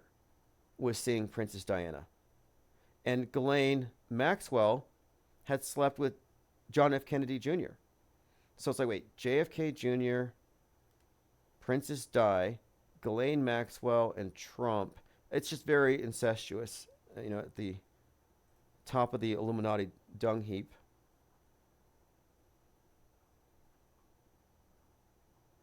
Okay, moving on. I think I found it. There's a couple of things here. Other things I wanted to get to. Got a comment from Complete Conscious... Oh, yeah. Conscious Daughter. I'm not sure if you brought up the death of James Earl Jones. Haven't figured it out yet. Is there something symbolic? Yeah, I was thinking about that too. 93. Obviously, it's not a extraordinary claim to say that a 93-year-old would die. But the timing of the death, the date, is there a deeper significance to it? I'm kind of leaning toward yes. I don't know what yet exactly. But the Darth Vader connection is probably one of the bigger ones. Okay, here we go. Melania Trump. She says, where's the accountability for the attempt on my husband's life? So this is what the conspiracy theorists are meant to think. The conspiracy theorists are meant to think that they tried to kill Trump and it was a cover-up. They're not allowed to know the whole thing was fake. To end my husband's life was a horrible, distressing experience. Now, the silence around it feels heavy. I can't help but wonder, why didn't law enforcement officials arrest the shooter before the speech? There is definitely more to this story, and we need to uncover the truth. This is such an alternate reality game. We, who does she mean? Alt media. The media is lying, so you truthers out there, find out who tried to kill her husband. And how are you going to find that out? Oh, listen to Tim Pool, who's getting paid good money to do what he does. Listen to Laura Loomer. Listen to anybody on Rumble. Go to Twitter. What does Q have to say about it? And then you just fatten yourself up on truther chicken feed, get hooked on hopium, and then you can become a propaganda mule for the NWO. And they pay you in truth or chicken feed. And nothing burgers, by the way. It's bleak. Surprised people still fall for this. So this is total misdirection. Melania demanding answers. I mean, come on, I'm demanding answers. Where's the cut on his ear? Let me play this clip. Tyreek walks into the locker room moments after this. This is from T. Armstead. His eyes were red, filled with anger and pain as he's telling me what happened. I feel the pain of my brother. Seeing this makes it worse. It's completely unnecessary. So for those who don't know, there's a movie out right now called Rebel Ridge, which I just recently watched as part of my research for this. A former Marine grapples his way through a web of small-town corruption when his attempt to post bail for his cousin escalates into a violent confrontation. So his money is unjustly seized. It's a police brutality scene. And when I watched this, it reminded me of, there's another police brutality scene in Third Body Problem. I'll have to pull that scene up here. I just got it in my notes. But it's a thing with Netflix. So when someone in the chat had said, hey, you got to see this movie. It's going to have some kind of significance to what's happening on the world stage. And sure enough, it does. So here's a short clip of the arrest video. Why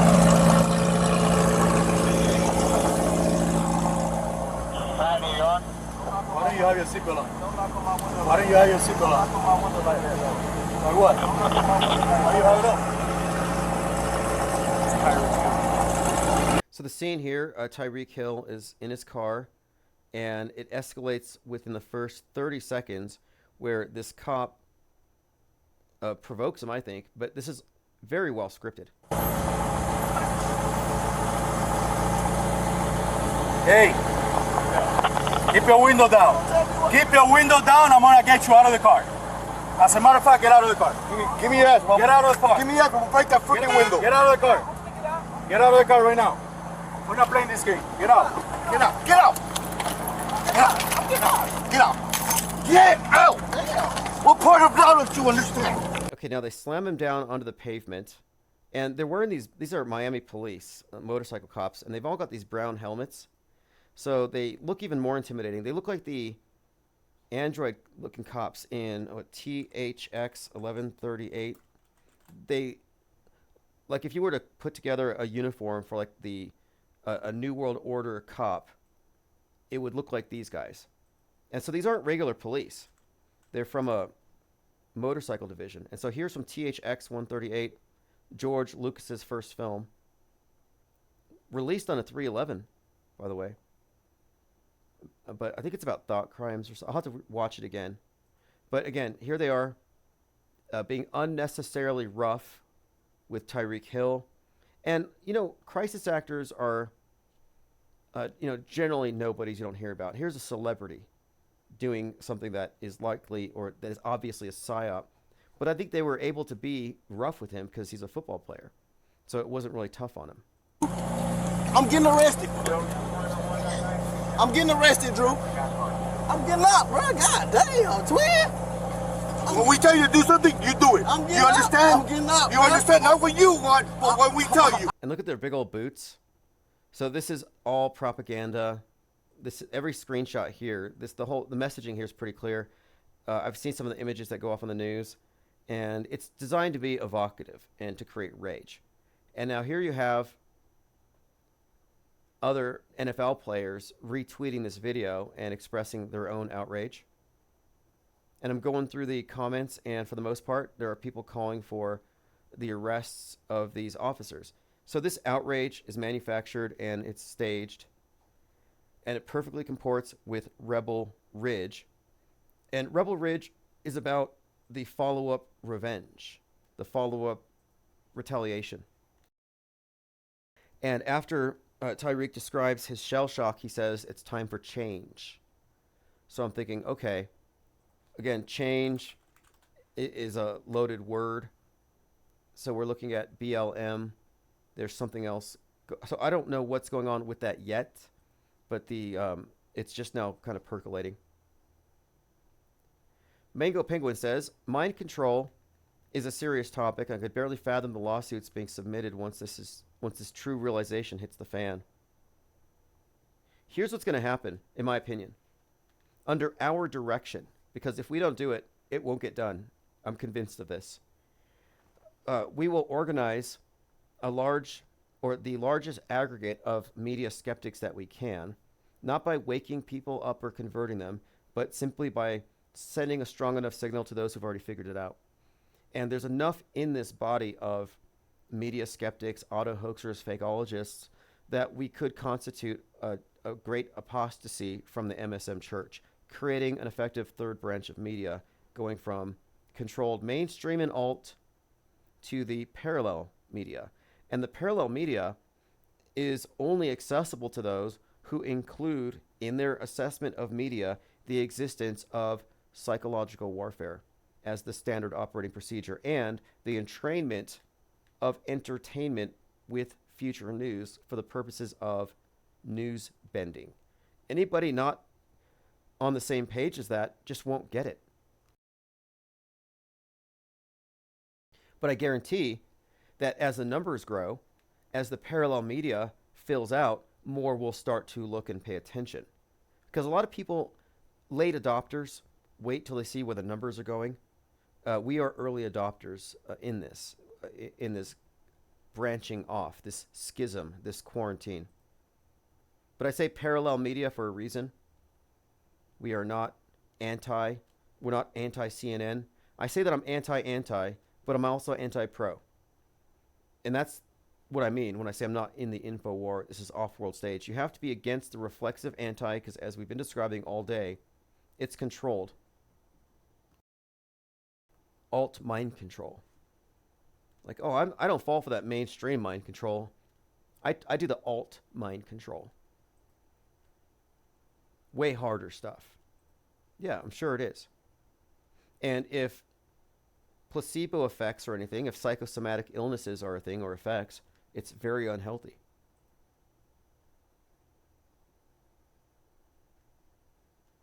Violet Pengon says, Trump did bring up nukes at the debate, had nukes in the video before his rallies, warnings of nukes. Interesting. And keep in mind, too, the Trump head wound and the nuke scenario have been paired together in many different examples that we can point out. Like that Washington Examiner article talking about the 42 miles in America that are the most politically significant are the 42 miles between Butler, Pennsylvania, headshot, and Palestine, Ohio, toxic airborne event, mushroom cloud. Predicted in white noise, but predictive of some conflict involving Palestine. Dwayne Abith says, trust the plan. The Pleiadians will rapture all of us and we will live forever. Jessica Lynn says, calling QAnon's truthers is insulting. You know, having looked at this closer, because we briefly touched on Donnie Darkened, and I listened to an interview with this guy. So Donnie Darkened was this Donald Trump avatar with glowing red eyes, preaching the gospel of Christ. It was so incongruent. It was creepy. Here's this guy LARPing as some kind of oracle. Like, I know about the Antichrist, and it's Trump. And he's preaching the word of God, but he's got a Trump avatar. and he's got this huge following. Well, somebody figured out who he was. Turns out he's a major pro-Trump guy. But all he does is he spews pro-Trump rhetoric on Facebook, and he gets a lot of money somehow from ad revenue. And he just spews regular Trump claptrap he probably doesn't even believe in. The only reason he got any attention is he's a black MAGA speaking as such. So they're always happy to tokenize. That's kind of what they do.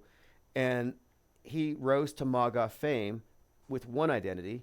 He met Candace Owen, hung out with Donald Trump Jr., had all these photo ops. But on the other hand, he's running this Twitter scam or this Twitter LARP where he's pretending to be this prophet warning us of the Antichrist Trump. So which is it?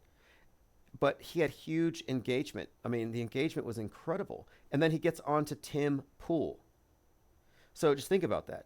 He gets onto a mainstream alt media platform, Tim Pool, who's talked to the president. Like, that's how close. So it shows you that all of these big truther channels that promote Q are faking it. None of them can possibly believe it. There's no way that that guy that says that JFK is wearing a Trump suit really believes it. But they're pandering to brainwashed people with mental malware just from all this overconsumption of conflicting propaganda narratives. Like, basically, we're looking at mind war casualties. And this is by design. It's called an active measure. And we're living through one right now. And this is actually a term, I think, in Russian psychological. Let's see, bring this up. Soviet mind control techniques. So an active measure, the secret history of disinformation. Here we go. Psychological Warfare Dictionary. It includes a wide range of tactics, but dissemination of propaganda, front organizations. Donnie Darkened was a front aimed at manipulating public opinion and decision-making processes. The goal is often to destabilize opponents and weaken alignments. So what they're doing is what I call, I like data poisoning, but they're mud flooding Trutherville with nonstop disinformation campaigns. Historically, active measures, and by the way, the Mandela effect is a low-grade active measure. Active measures have included complex operations such as spreading disinformation, orchestrating smear campaigns, and psych warfare to sow discord and confusion among a target population. So Trutherville really consists of a target population. They said, the people at the top of the capstone level of the program said, a large swath of the population isn't going to swallow the mainstream fare. Target that demo with alt media. And alt media will consist of acceptable counter narratives that don't challenge our authority. It doesn't challenge the program. In fact, it deepens the level of programming. It terrorizes them. Who are more terrified right now than the believers in the MSM or MSM Plus? If you're an MSM believer, you have to accept the world's about to end because climate change. It's a doomsday cult. You have to believe in all the weapons of mass destruction and the official versions of all these things. So you already live in a very scary world. But if you step into that MSM Plus box, or you step into Woke Town on the left side, the counterpart, you're inundated with even deeper levels of fear, higher levels of psychological terror. So now you are a carrier of mind viruses that make you not only more afraid of the world, but now you're a super spreader of this, left or right, wokeism or trutherism. And I'm saying that you're a propagandist. You are part of an active measure that targeted you and converted you and basically has turned you into a propaganda mule. And if you're still lunking around on your back, if on your back you have a bunch of corpses, a bunch of fake dead people, if you're still pining for fake, like, you know how embarrassing it's embarrassing. I get secondhand embarrassment watching Alex Stein at that Uvalde city council meeting crying about the fake dead kids. And I tweeted at him and I said, fake dead kids' lives don't matter. And he blocked me. But imagine carrying the weight of all these dead people on your back, crusading for the truth, waking people up, and nobody cares. It's like, well, no, you're basically tormenting, you're self-flagellating. You're virtual signaling. I mean, you're virtuous, I guess. You're fighting the power, but really, you're suffering unnecessarily. The people always whining about chemtrails are going to die of chemtrail lung if they don't quit. Now, chemtrails don't exist, but there are such things as placebo, nocebos, and psychosomatics. You could psychosomatically induce yourself a bad case of chemtrail lung.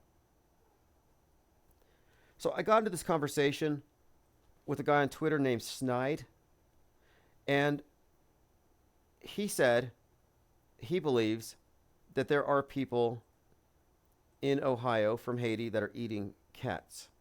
And he said he's 40 miles from Springfield. And what I said to him is, people who are geographically close to psyops tend to believe them more without any more evidence other than the hearsay that we all get.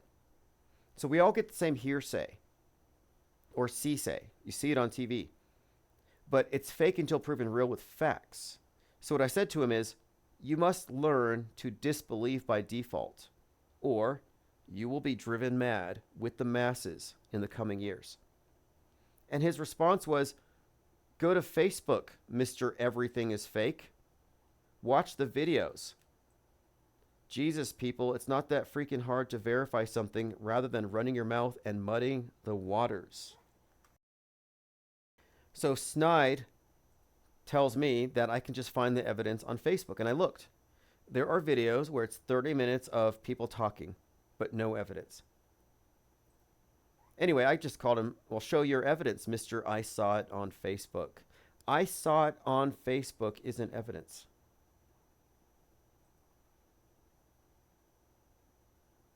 Extreme Groundskeeping said, oh, okay, at one point, I changed the lyrics of The Ballad of Billy the Kid to Christopher Dorner and played it for a couple of law enforcement pals. Yeah, Christopher Dorner's story was pretty viral at the time. And it was 100% concurrent programming. I didn't know it at the time, but concurrent programming with the Django Unchained, which was also tied into the Trayvon Martin BLM and Charlottesville riots and all of that. Now check this out. This is from Michael Thalen. A Redditor was dragged into the pet eating fears, and he found the picture of a guy that people were sharing of a Haitian carrying a goose.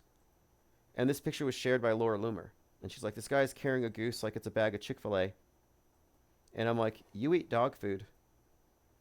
But anyway, this migrant pet eating fear got some Ohio-based Redditor to go check it out.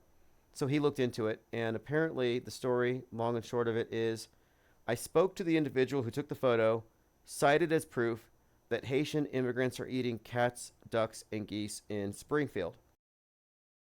The photo wasn't taken in Springfield, and there's no evidence the man is Haitian. So there you have it. Nothing to substantiate it. And this is an interesting development. The left-wing media has no problem calling it all fake. The Independent, Trump's ear looks like it couldn't have gone through less. Trump's ear appears to have come out relatively unscathed from the July 13th attempt on his life. New York Magazine writer Olivia Nuzzi visited Mar-a-Lago, and she said Trump raised his right hand, grabbed his ear, bent it back and forth. Didn't need a snitch, he said. A stitch. Usually something like that would be considered a surreal experience, where you sort of don't realize it. Yet there was no surrealism in this case. I felt I got hit by a bullet, and I knew it was my ear. But Nuzzi wrote, quote, the ear never appeared to have gone through less, except there's this tiny patch on the tiny sculpture of the skin, a minor distortion, but it resembled not a crucifixion, but the distant aftermath of a sunburn. Again, a lot of skepticism here. So I go to the comments, and let's see what Normieville has to say. Are they willing to auto-hoax this selectively? And even if they do, they can only step in ankle deep. They can't really go all the way in. They can't really say, well, if fake, then what? If fake, then that fireman's not dead. That his wife's not in mourning. The funeral's fake. You know how many people are implicated in this? The Secret Service, fake. The photographers there were in on the fake. It implicates so many that calling this a PR stunt or saying that this was Trump getting sympathy votes doesn't do it justice. That's why the word hoax isn't good enough. This is far beyond a hoax. But even those who are willing to entertain the idea that Trump cynically manipulated the world by pulling off a stunt, they can't go far enough to realize the immensity, the scope of it all. They don't have the off-world stage perspective. Vic says, even when you get grazed by a bullet, there would be signs of damage, a scab or a scar. Worse if it's cartilage, but he has nothing. Craig says, I personally love the bandages. It showed how pathetic his sheep were when they copied it with napkins. The entire thing seems very WWE-like, says David. It's sad that someone had to die for Trump's free publicity stunt. See, you see the error in his ways? David says it's fake, but somebody died. That doesn't make sense. But that's where they're left with. See, they don't have the full scope of it. So for them to call this fake, they have to also accept the notion that Trump would have somebody murdered for a PR stunt in front of a big crowd of people. They can't figure it out because, again, it would mean that the ambulance there, the hospital, the funeral home, the White House doctor that talked about Trump's ear, both sides of the media, just like 9/11. A lot of people can't get the big picture through their heads that for it to be fake, it means monolithic media control on a scale that people like David here cannot even fathom.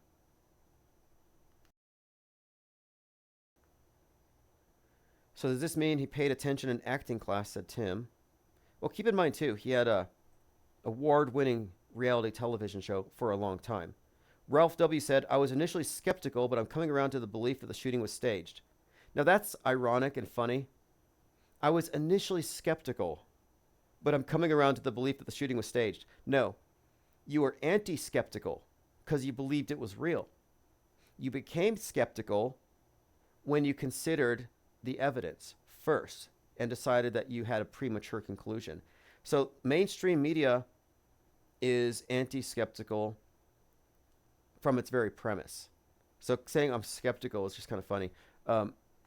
Because when I say skeptical, I specifically mean suspending judgment until you have more information. So if you looked at the thing from the very get-go and said, hey, he just got shot, it looked real, it's real, and you go from there, then you're chasing second shooters, third shooters, Chinese space lasers, Israel, reptilians. You go down all these rabbit trails, but if you suspend judgment, you're like, wait a minute here. Now that this other facet has come out, it seems more likely that this is a hoax. Michael here. Now this is fascinating. Okay, this is a great comment. He said Hulk Hogan showed him how to do it in the ring when they needed to show some blood. A tiny razor would be pulled when they were down on the mat, creating a small cut on the forehead, which would bleed all over the face. No way Trump was cutting his face, and they needed an area a bullet could go by without causing much issues, so they used the ear. That thing healed too fast for a 78-year-old man. So the Hulk Hogan connection is fascinating because at the RNC, Hulk Hogan said, it just occurred to me, out of nowhere, totally spontaneously, I remember bleeding from my face, looking down at Trump at Hulkamania, and then running off to victory. And now the same thing happened, but our positions were reversed.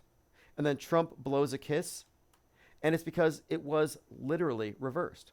There Trump was, bleeding on TV after cutting himself, looking at down, and Hulk Hogan's looking up at the screen. But that was like from one WWE Hall of Famer to another. It was like an inside joke.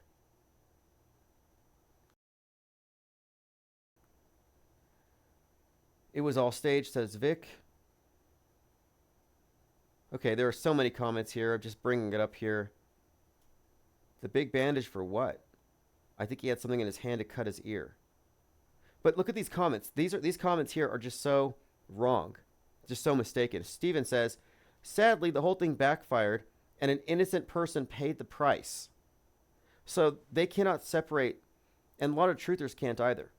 They can't separate fake from real. They'll say, oh, it's half fake, half real. Some people died. If that's your mentality, then half the moon landings were real, half were fake. I mean, no, you can't mix real and fake. By the way, we were talking about Rebel Ridge, and Secret Morpheus brought up the movie Ruby Ridge, because it kind of calls that to mind. So Ruby Ridge is a story about this standoff, a siege by the it was a cabin that was occupied, but it was the Weaver family. August 21st, 1992, situation turned violent. There was a surveillance team of U.S. Marshals inside the Ruby Ridge property, and there was an exchange of gunfire. So Ruby Ridge and Rebel Ridge, there's an obvious correlation here, and there is a siege involved in this. But the movie Ruby Ridge, Synchro Morpheus points out, it starred MAGA conspiracist actor Randy Quaid. And he did something else too. He did something called Star Whackers? Like way before Q, Randy Quaid was saying that there were Illuminati were killing celebrities. The Quaid conspiracy, Star Whackers. I haven't watched it, but I saw some of these interviews. So he's part of that side of comedian actors who are tied into right-wing politics, kind of like Roseanne Barr and many others. But so it stars Randy Quaid as Randy Weaver, but also Kirsten Dunst. And that's highly significant because she's the main actress in Civil War. And Civil War was directed by the guy who wrote 28 Days Later, the Rage Virus that came from the apes. And the Rage Virus is going to be blamed for what causes the Civil War. So it's all well integrated here. Kirsten Dunst being on this Ruby Ridge. A couple other notes here. And this is all from Synchro Morpheus. He says, looks like Kirsten Dunst starred in Ruby Ridge movie as well. She was in Civil War and played the fake Albanian war victim in Wag the Dog. And Wag the Dog is a movie about how Hollywood special effects can augment the news cycle, how they can fake things into existence. And then we have another comment here. Randy Quaid starred in the 1989 movie Parents that had predictive programming for the Trump assassination attempt. And his brother Dennis Quaid is playing Ronald Reagan in the movie who survived an assassination attempt. Fascinating rabbit trail. I'll have to continue to go through. So I want to show you this picture because this is propaganda. This wasn't some random event. This guy just got pulled over on the way to the game and just so happens to fit the narrative established by Rebel Ridge. So look at this cop with the knee-high boots and the big black helmet. And you have this football player in pain who just had knee surgery. Although I think knee, like Rodney King, Jordan Neely, Derek Chauvin kneeling, Kaepernick kneeling on the national anthem, BLM kneeling. I think the kneeling has great significance. And I think that the knee injury is some kind of ritualistic kind of aspect to it. Taking a knee, there's something to it because he whines about his knee. So I'm not quite sure 100%, but there's something to it. I have a few other things that connect to this and the significance of knees. Like, do you remember the thing about Joe Theismann and his name spelled like it sounds like Theismann, but Theismann. Anyway, he had his knee taken out, his knee injury, and there was this fascinating connection between him and Alex Smith. Washington quarterback breaks leg exactly 33 years after Joe Theismann. So exactly 33 years later, the whole injury is imitated by Alex Smith. And a lot of people have, I used to talk about this bit because there's like, these are too many coincidences. And the coincidences go even deeper than what most of the lists here say. 33 years to the day, but there were some other significances. And Thiesman was watching as Alex Smith had his leg also, in the same way. So it says here, they occurred on the same date, 33 years apart, on the same team, in the same city, in identical parts of the field, and the final score of both games, 23-21. So I was looking at this thinking there must be some significance to the taking of the knee. And maybe it ties into something else, because following this, and keep in mind, 33 years apart. So Alex Smith was replaced by Colin Kaepernick. And Colin Kaepernick is associated with what? Taking a knee, kneeling. Symbolically, there's something here. Kneeling during the national anthem before Chauvin Floyd, before BLM started kneeling. And the national anthem is highly significant here. We were talking about the Francis Scott Key Bridge, how it was taken out, and there's some predictive programming for it in a few different places. Leave the World Behind, Mountain Dew. But how the Francis Scott Key Memorial next to the Golden Gate Bridge was vandalized by BLM and replaced by a BLM monument commemorating the 1619 arrival of the White Lion and the beginning of the transatlantic slave trade. So 1619 versus 1776, the Black national anthem, Lift All the Voices, juxtaposed against the national anthem. There's a dialectic they set up here, 1619 versus 1776, and it ties into Colin Kaepernick kneeling, and he was the quarterback during the Blackout Bowl, which went dark for 33 minutes, Super Bowl 47, and I think that's foreshadowing, because right now we're in a sort of a Super Bowl 47. We're in the presidential race, 47. Jurassic Liar says both broke their legs, knees on 11/18, the 322nd day of the year, 322. Okay, so that's even more. That adds even more to it. So 322 and Templars, or the Skull and Bones Society, but I think there must be some significance also to the. And I pointed this out before. Also, I was looking at this. I was like, I see BLM kneeling, right? And they're doing this kneeling ritual, but they're also always chanting ACAB. And they're spray painting 1312 everywhere. And 1312, now check this out. On 322, 1312, the Knights Templar were disbanded. The Templars gave up all resistance and suppressed, and on March 22nd, 1322, at the Council of Vienne, Clement V attributed all the possessions. So anyway, 322, 1312. So there's this Templar connection, right? Well, 1312, and we're talking about the taking of the knee, the 322nd day of the year. 1312, BLM graffiti sprayed throughout the 2019 to 2021 protests, ACAB or 1312, and you'll see here. And I would see this on mainstream news. They'd be like, these peaceful protesters, and in the background I've seen 1312, which I'm told means all cops are bastards. But I'm thinking, well, maybe there's a double meaning. Could 1322 be a reference to the Templars? And going even further into this, hands up, don't shoot, that gesture, hands up, don't shoot, is the Masonic grand hailing sign of distress. Hands up, don't shoot. And this ties in, that's what, so before Hiram Abiff, we talked about him earlier, the connections with the BLM martyrs. Before he dies, he says, hands up, don't shoot, like Michael Brown.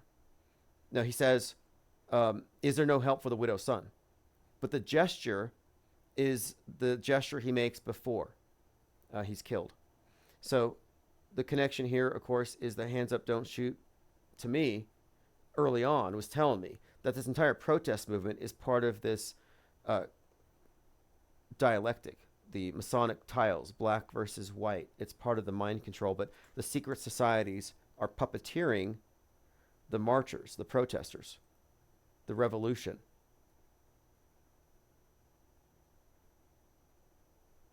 Lean Dion says that leg break looked savage. Yeah, would they take one for the team? That'd be my question. Would somebody willingly take a grievous injury like that as part of some kind of a psyop? Is it fakeable? That's a good question. Like Lamar Hamlin. Remember Lamar Hamlin died and resurrected on the football field? And everybody was kneeling. So I'm glad we're talking about kneeling. Because Jordan Neely, a Neely psyop, the kneeling is just a reoccurring theme, and the taking of a knee is to kneel. So here you have Lamar Hamlin, and he's seemingly dead on the ground, and he's surrounded by all these individuals kneeling, except for one guy, and the one guy who's standing is named Neil. And I think he's number 33. So that whole event, we've examined this one quite a lot, and yeah, this one had all the same types of symbols here. And I think there's one more pertinent picture. A couple things. I think he raised 3 million by 3 a.m. He was always flashing threes. There's all kinds of hand signs with this particular football player, by the way. And the third degree is when these Masons do their death and resurrection. So here's the picture. And it's so easy to find this stuff because this is what you're meant to see. They're communicating messaging. That's why it only took me half a minute or less to find this picture. See, they're all kneeling. They've all taken a knee, except for the guy named Neil, who happens to be number 33. What the hell is that? And now let's look at the morning of Hiram Abiff. The death of Hiram Abiff. And if you look at the imagery, what do you have? Well, you have the representative of Hiram Abiff playing dead, surrounded by all the other brothers. And what are they all doing? They're all kneeling. Okay, let me catch up on comments. DNS561 says the mic level's going up. I replaced the mic at the suggestion of someone who'd commented on one of my videos. Lean Dion, oh, he was 33. Nice. New York Post front cover, all kneeling except 33. It's unbelievable, isn't it? Well, it is believable to the believers. But I find all this stuff eminently unbelievable, like literally unbelievable. I need more evidence to believe it's anything more than some aspect of what I call the psyop entertainment complex. So getting back to this, Tyreek Hill talking about his knee is likely a part of this production. Okay, there's more here too. This is connected to it. Kendrick Lamar is going to be performing at the next Super Bowl. So why is this significant?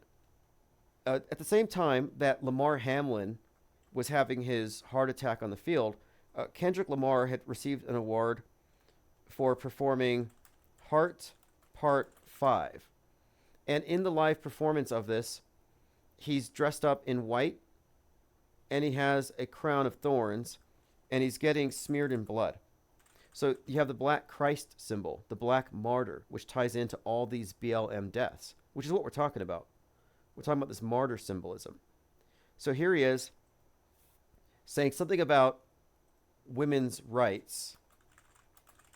So this was around, he was chanting about women's rights. A huge part of it here. Loss of women's rights. Kendrick Lamar laments women's rights being lost. Here he is flashing the sign of the horns. He's got his crown of thorns on. But I also want to look at his album. His latest album cover, where you see him as a black Christ carrying a baby. And so in the background, you have the mother of Christ. That would be the Magdalene. Now, the symbolism here goes really deep, and it's highly interesting to me that he's going to be at the Super Bowl. But first, look at this. So he's in white, smeared in red blood, surrounded by dancers in red. Now, let's contrast this with Rihanna in red with her moon bump, her pregnant belly showing.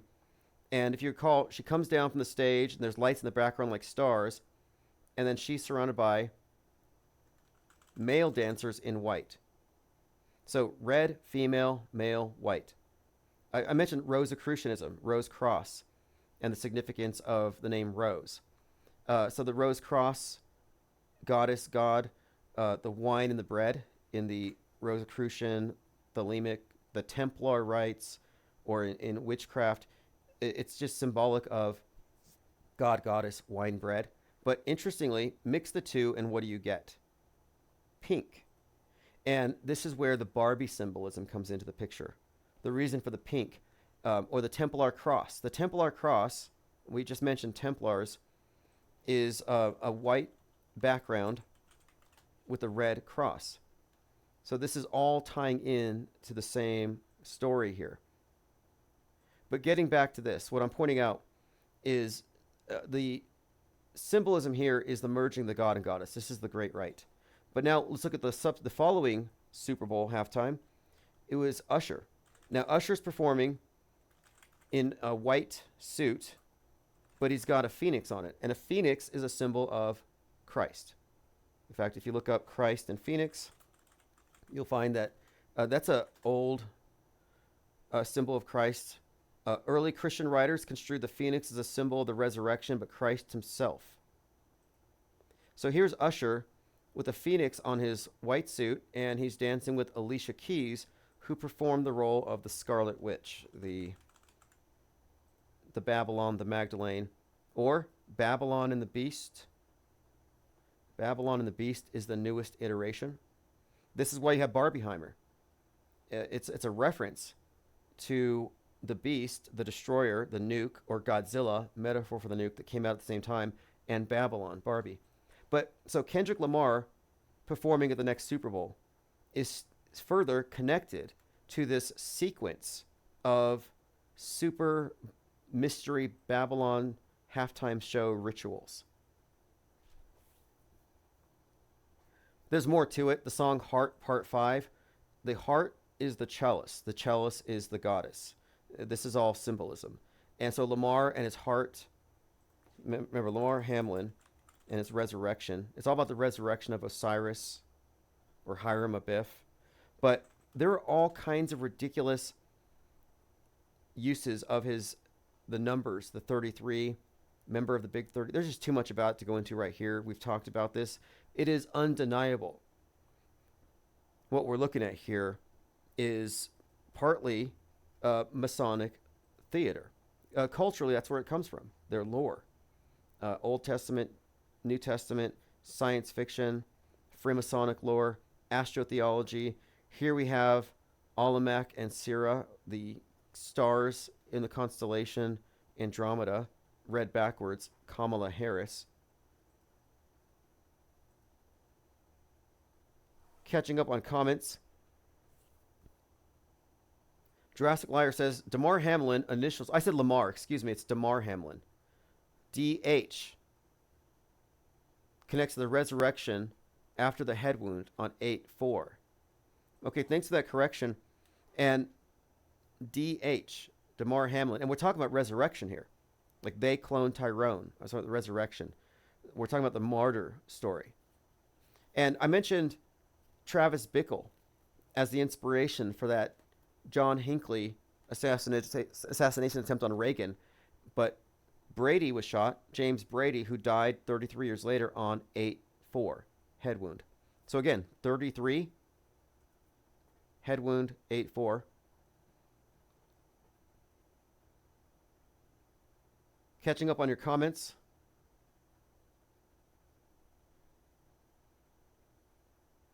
All right. Let's move on.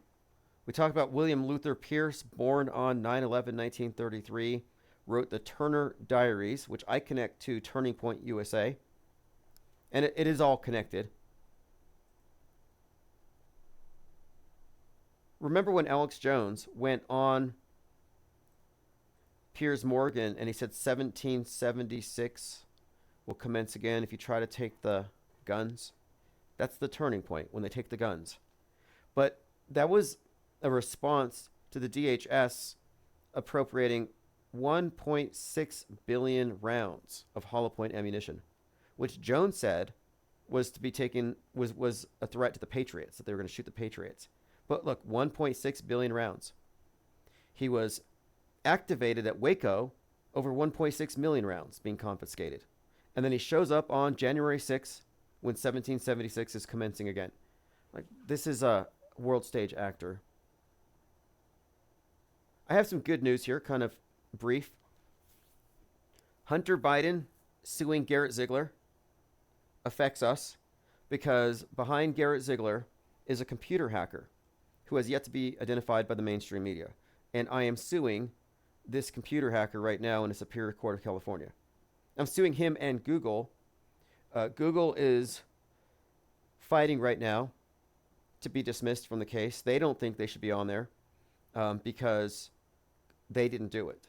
Somebody was tricked at YouTube's legal department. So we're still fighting over that detail. But regardless, Goldfinch is on the suit. And he's a computer hacker. And I'm suing him for hacking. California Computer Fraud and Abuse Act, among other things. So it's very interesting here that Hunter Biden is suing Garrett Ziegler for the exact same thing. And they don't know yet that Ziegler does actually have a hacker on staff at Marco Polo. When this fact comes out, Ziegler's done. And I think he's already done. Because I've shared this information. I've contacted all the relevant parties and I said, hey, one of these John Doe defendants is a hacktivist, part of Anonymous. Here's my proof. So I don't think it's a coincidence here, but anyway, this just came out. And this is from the New York Post. Hunter Biden is suing Garrett Ziegler and several John Doe defendants. Here it is. Hunter's suit, in which he accuses Ziegler and others. Now, who are these others? Well, Marcus Goldfinch, of breaching computer fraud and data laws by accessing tens of thousands of emails, photos, videos, and recordings from Hunter's laptop. And basically, minor victory. Today, Ziegler was ordered to pay $18,000 in legal fees for submitting a very poorly executed motion to dismiss the entire suit. So the suit's not getting dismissed. It's going to trial in November, and the discovery process is ongoing. And very soon, and it's already been announced, they're going to reveal the names of all the people behind Garrett Ziegler. And that's why George News, who's Marcus Goldfinch, has said that he's out in New Zealand. He said he's going to stay outside the jurisdiction and the reach of Biden's DOJ. And it's because, according to Ziegler, Biden has hired one of his own friends to take him out. In fact, I got a quote from him here. This is just from a couple of hours ago. And this is forwarded by George News from Garrett Ziegler. The Marxist judge in our case with Hunter Biden, who was appointed by Hunter's daddy, who gave Hunter's daddy $2,000 for his presidential campaign and didn't recuse himself, is trying to have me pay for the first portion of the crackhead son's legal fees. Makes me want to puke. More tomorrow. So yes, Ziegler has been ordered to pay nearly $20,000 in legal fees. So this case is not going to be dismissed, and he got fined, essentially, for trying to dismiss it. And George News is the hacker. And that fact is not going to escape the notice of the mainstream media. And it's just a matter of days. I'm counting down the days until he's doxxed. Because when he's doxxed, my case will get a lot of support in the court of public opinion. And it's easy to... There's no way it doesn't rise to the surface when people start looking into this.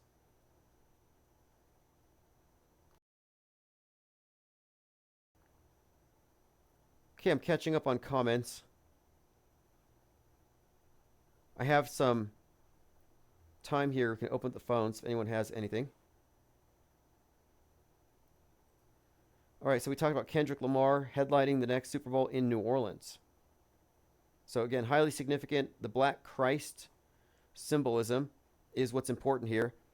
And I have so many examples of this. We talk about George Floyd being kneeled on for 8:46 and how that's the same time that 9/11 started. But I just want to show you how we're not cherry picking. We're picking up patterns. Jayland Walker was killed in Akron, Ohio in June of 2022.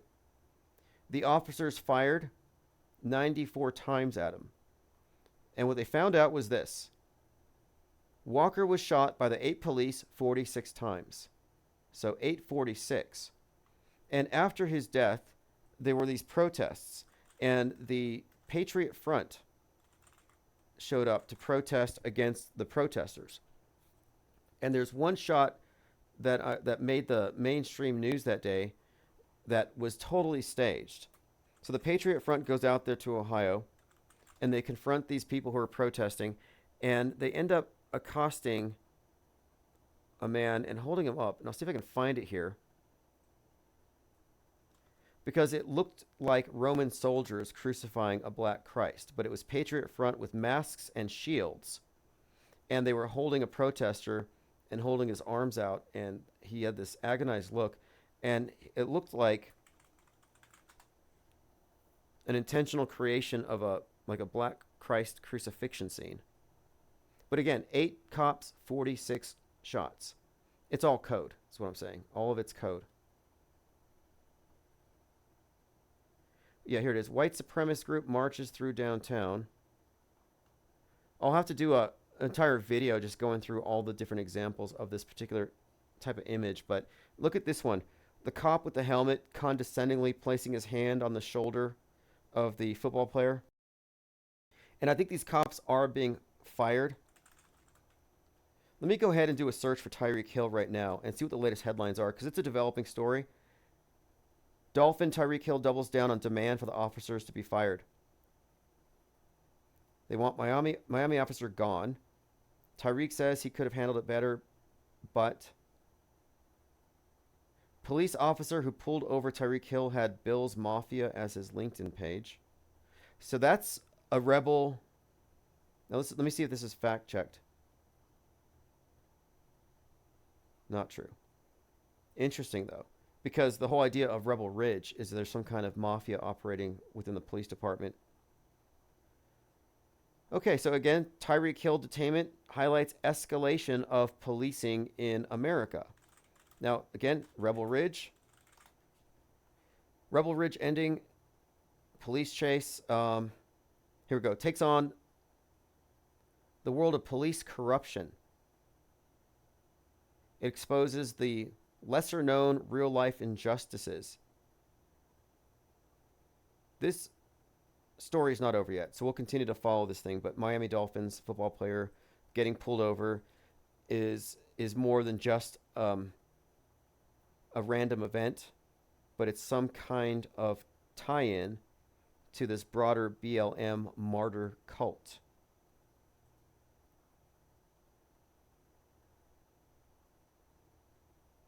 Oh, nice. Plain Dakota says, Richie Homie Kwan's death age was changed to 33. I think they try to throw us off. They want us to, we're not supposed to be calling things out like we do. So the 34 is the new 33. Trump has 34 felonies. Now it's 33. Just remember, when you see a 34 on the mainstream news, they're just hiding their 33 from us. But all the headlines say 33. Type of way dies at 33. Rap icon dies at 33. 33. And before, I believe he said something in his last message about how you could die at any time. And then he has a song called 34. Fascinating. Lots of this. And what is the connection here? Well, it all connects. The same thing. You know, the 33, the 42.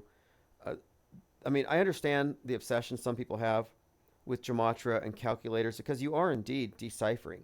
You are looking at encoded language and hidden meanings. It's there. There is a subtext. The question is, what is its purpose? Who put it there? And I don't have all the answers. I'm not starting off with an answer and then working my way back. Mango Penguin says, Slayer's song, Disciple from God Hates Us All, was released on 9/11. Yeah, I remember there were a lot of God Hates Us All posters for 9/11 beforehand. And I think the song is about, I went to the lyrics, there's a lyric about a man-made virus infecting the world. So you'll find in a lot of the predictive and concurrent programming on 9/11, there were built-in references for 2020. Dwayne Aubith says 34 is a Masonic number because it represents the square and compass. Also, they're considered the first two Pythagorean numbers. Fascinating. Well, I can correlate 33 and 42 as sort of the opposites. You know, he had the black and the white duality, the black and the white tiles. So the white and the black, it's light and dark, up and down, rising, ascending, falling, celestial realm versus the earth. So in the way it's represented as we see in the world stage, 42 is often associated with darkness. Black. You'll see a lot of the psyops with martyrs, like George Floyd. These things all have 42s. His drug dealer, Maurice Hill, was 42. His twin, Stephen Jackson, 42. It's so common. You know, it's like, I think it was on 420, Derek Chauvin was charged. And that was, it gets really intricate, though, in the details. Like Derek Chauvin's wife was arrested for passing a bad check for $42. But the 42s always thrown out there, especially with civil rights. Jackie Robinson, Mr. 42. Rosa Parks was 42 when she went to the back of the bus. And then I think you had that guy's name was it Reggie Gray? There was that fight. And Gray, you know, black and white. Reggie Gray, there's a fight on some dockside, and it was framed. Yeah, here we go. Alleged Montgomery Brawl folding chair wielder arrested. Reggie Gray, 42. And that's kind of interesting because that happened down the street from where the Rosa Parks thing happened. So Rosa Parks wouldn't give up her seat, and Reggie Gray hit somebody with his seat, but both 42. That was a pretty interesting scene. I wonder if there's more significance to the boat and the riverfront here. May have to revisit this one. Chadwick Boseman dies at 42, plays Mr. 42.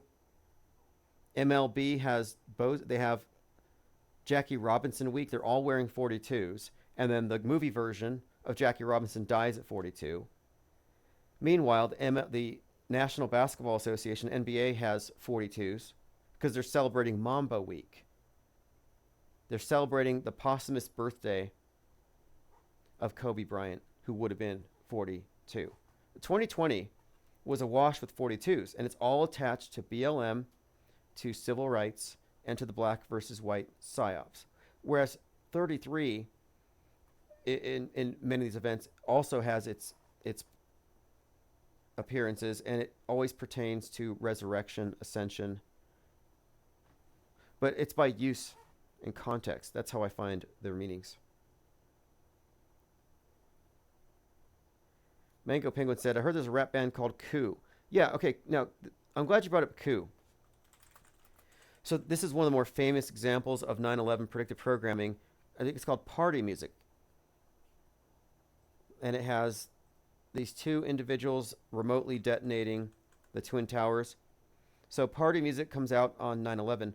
So I looked into the Coup, and they have this other song, and it's a video where he starts off Crucified, the singer. And it's like this Wizard of Oz theme.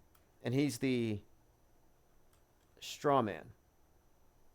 So Wizard of Oz. Let me see if I can find the video. Oh yeah, guillotine. Guillotine, that's right. Okay, this is getting interesting. I'll have to go back and dig through this because Seattle is the Emerald City. It ties into this kind of part of the subtext here with the Wizard of Oz stuff. But in this video for the coup, the guillotine, it starts off with a singer who's blowing up the Twin Towers. Look here, he's a black Christ. He's crucified beneath a basketball goal. And then the video progresses. The band is walking down the yellow brick road, and it's a sidewalk. And it's Dorothy, Tin Man, Scarecrow.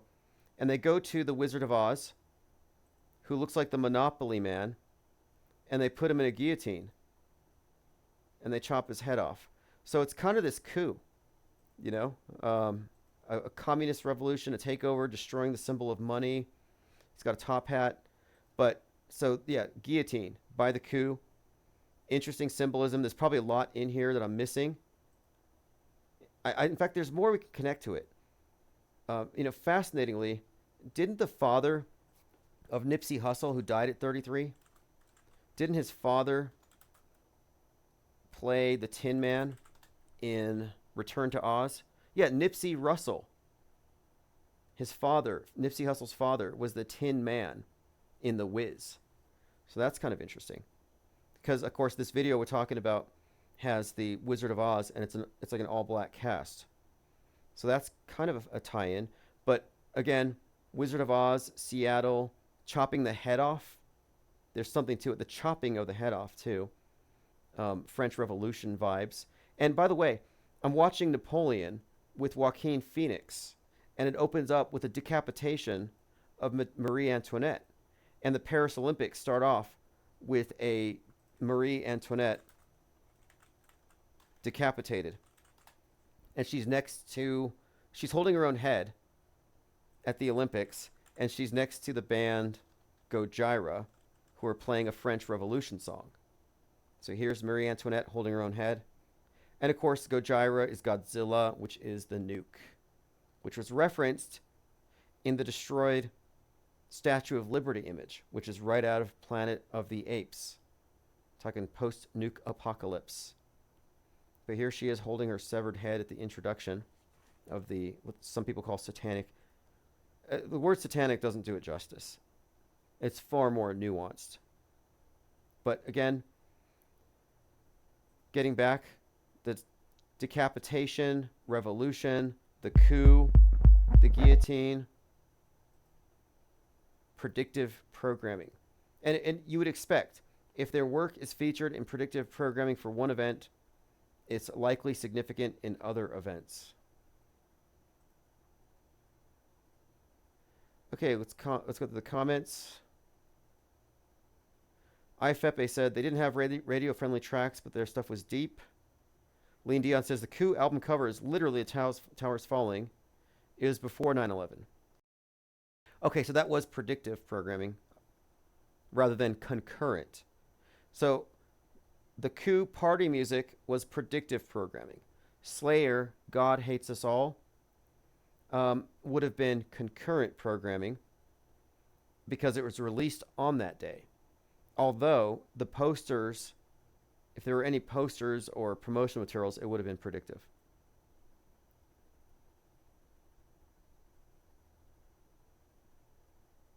Okay, let's continue. 737 says, no soldier has fought for American freedom since 1865. Interesting statement. You know, how far back does this all go? How far back does the psyop entertainment complex explain everything? In Newsbenders, they made it seem like the Psy War took over for the real thing after World War II. But, you know, this is where retro auto-hoaxing comes into the picture. I look at the new power structure as a continuation of the old, and so do they. You know, read what the OTO says, what the Thelemites say, what the New Agers say. We're just transitioning into a new age. The torch is being passed. And the torch symbolizes the underground, the secret societies, the mystery schools in the caves, the grottos. So the torch represents the light in the dark that is the enlightened among the endarkened. The darkness is you. They, the capstone programmers, are the enlightened, and they're just passing the torch. I think that's part of the symbolism that ties into the Nipsey Hussle marathon theme and his death. and the passing of the torch. There's so much we can go into here. I was just thinking about Nipsey Hussle's death was being commemorated at this BLM award ceremony in 2019. And at the same time, there was a track called Time Waits for No One by Freddie Mercury. And it hadn't been released. It was, quote, hermetically sealed. Now, Hermes is Mercury. Hermes is the Greek version of the Roman Mercury. So, Time Waits for No One was this track that they said was, quote, hermetically sealed. And it made me look at it. And it was sealed for 33 years. So the connection here, this song is out in the news as Nipsey Hussle's getting awards. Time Waits for No One. The Marathon Must Go On is his thing. But at the same time, and this was in 2019, Mercury was visible next to the sun. Let's see if I can pull this up. The planet Mercury. So there was this astrological connection to this as well. On Monday night, 2019, November 11th, Mercury will transit the sun. Yeah, there were these Mercury-Sun transits we were talking about at the time. But my point being, that summer, there was this connection between the planet Mercury, Freddie Mercury. Unbelievable. I don't want to get too deep into this stuff, but it gets to be, it could sound redundant. I'm just making the point that this is a standardized language, and it draws from sources that we're constantly finding to be very consistent.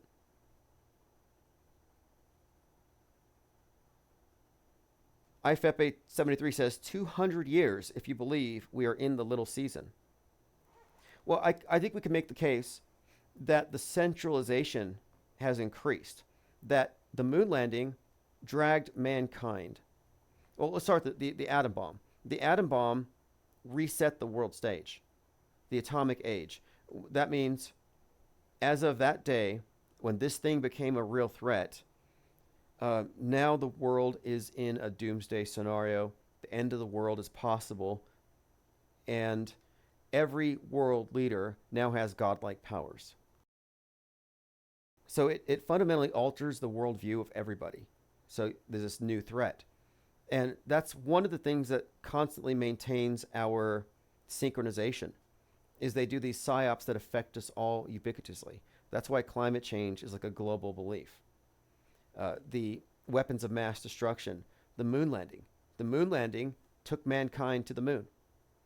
We all went to the moon, meaning as of that contemporary myth, all the teachings of the Church of Nasatology were validated, vindicated. It solidified our worldview. It was a miracle, like Christ walking on water, Neil Armstrong walking on the moon. It's this thing that solidifies that we are indeed witnessing proof, validation of all of our precepts. We're all in this new belief system. So the moon landing was a miracle. It wasn't a scientific achievement. It was a psychological operation, and it serves the purpose of a modern miracle. Then 9/11 dragged us all into the world stage again. The spectacle of it. The entire world now is hit with another reset button. And every time they hit a reset, we're all looking at the monolith at the same time. We're all monolithically entrained. We're all waiting for the next scene, because of this plot twist just took us all for a ride. We're all just suddenly looking at this thing. The spectacle is huge. 9/11 is a huge spectacle. Now, 3/11 didn't have the impact of a singular, devastating, fiery terror attack, but it was something that you were forced to participate in, and you did have visual confirmation every day. Masks on the ground, for example. The new dynamics, the panics, the way people had to socially distance, like it was always there with you. They get you to participate in the alternate reality game, the movie enhanced reality.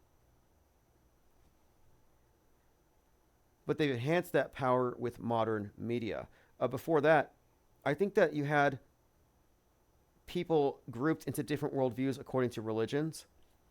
And then you had the scientific paradigm, But you still had different groups, different worldviews, different filters.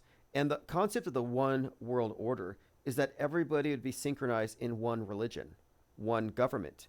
And I'd say mission accomplished. Because the advent of the space age delivered a heaven that not only can we travel to physically because our new obelisks, unlike the stone obelisk that the Pope worships at St. Peter's Basilica, the new obelisks can actually fly to space, fly to heaven. They can take you there literally. So they basically what they've done is they've taken the old world order and just updated it. And they've consolidated it. So now every other religion, they're all compatible now. We're all coexisting.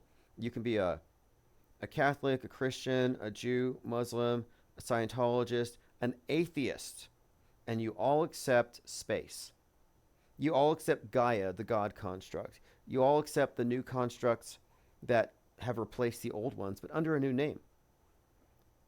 Iran has a space program. Well, a few years ago, there were movements that would throw rocks at obelisks. They would burn them. They burn these effigies of the Washington Monument with dollar signs on it and Israeli stars and stuff. And why?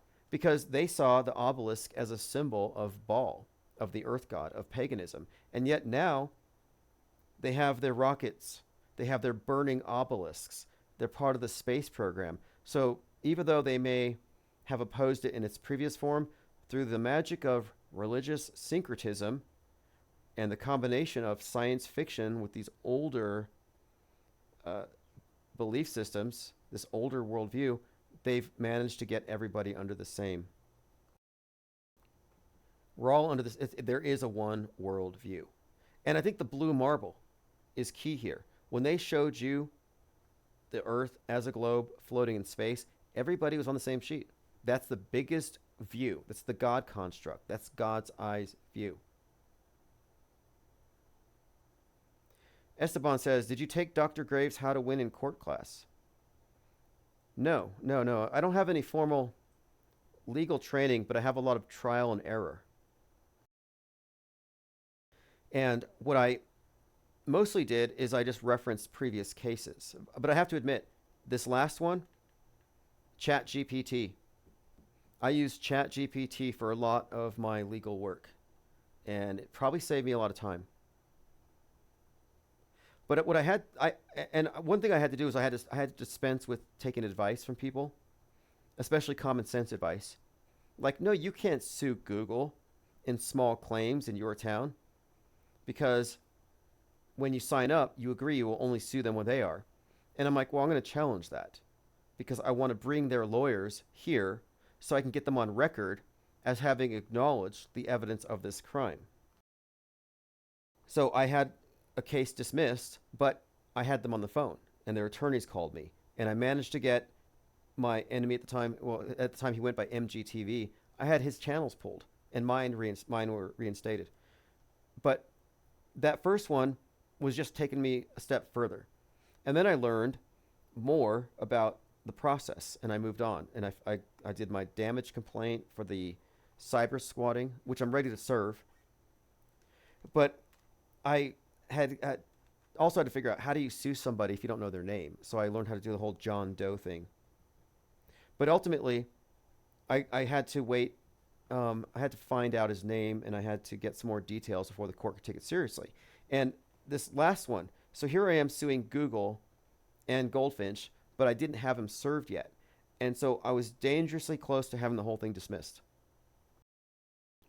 They were going to dismiss it because I couldn't prove that Google intentionally defrauded me, merely that they were tricked, that I would need some kind of discovery, and they might not even stick around if the other party, if Goldfinch wasn't there. But they gave me time to send an amended complaint and try to serve him. And so what I did is I did some research, and I found that he's on the board of directors for Marco Polo. I contacted them, got their address, and I served him at the business address for ICU LLC. Once I had him served, he's on the hook.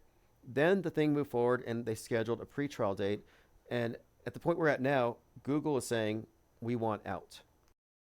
And obviously they want out because I'm suing for $5 million, and they are negligently, at a minimum, responsible for this. But moving forward, the facts of the case haven't been disputed. So I'm in the right asking for a summary judgment. I have plans. So if, let's say, they do dismiss Google, they're still going to be involved because I am adding another defendant, the attorney or the lawyer working for YouTube that was involved in this. Anyway, it's not over yet. It's far from over, but we've made a tremendous amount of progress since last year. In fact, it's been in the last year, I think, that we've made all the, like 90% of our progress. Most of it has just been kind of blindly fumbling our way through here. And they don't play nice. You know, Google tried to say, they play these tricks. I don't want to get too far into it, but they know how to waste time and money. And if I was paying for legal help, I would have ran out of funds a long time ago. I've ceased asking for support for the filings and everything because at this point, I can't really ask anymore. I think I can only say thank you for getting it this far. And I feel like we're at a point where winning is not quite fait accompli, but there's no way that this guy escapes us because of this other lawsuit. He's going to be named publicly and possibly charged with hacking and computer crimes alongside Garrett Ziegler. And when that happens, my case is made for me. And even better, I will be able to serve him papers directly through his legal representation. And final point, there's a good chance, because I asked for it, there's a good chance that I get a default judgment because he didn't respond to the filing. So I may even get a default judgment, which normally all it means is you have a collectible debt. Like I got a legal judgment against a company I sued once. I was contracting, when I was working for the state morgue, I was also, as a side gig, I started a cleaning company where I would throw away bloody carpets, basically. And the company that I was contracting under, they did this nationally. They would find local representatives and they would get the gigs. And they said, hey, we have something for you. It's a cabin that has a lot of deer mice and they've left feces everywhere. And in southern New Mexico, this species of deer mice carries the hantavirus. So I was hired to do a decon. So I go down there and I take care of it, and the company didn't pay me. And I waited and I waited, and I contacted the client, and they said, oh no, we paid. So I thought, that's weird. And I asked for a copy of it, and they were billed twice my invoice, and they paid it, and I wasn't given any. And I had to sue this company. They were in Michigan. I had to sue them to get that money back. And they didn't even bother to answer the phone or show up in court. And so the judge gave me a default. And he's like, well, before you get too excited about it, it's just a collection notice. Like, you still have to figure out how to get the money. So I was like, what do I do? And so I had to figure out how to make that happen, and involves getting them to disclose their assets. Thankfully, I managed to have a copy of a check that had their bank account number, so I was able to hire an attorney to go to their bank with the sheriff and with a writ of execution, and they just took that money directly out of the account.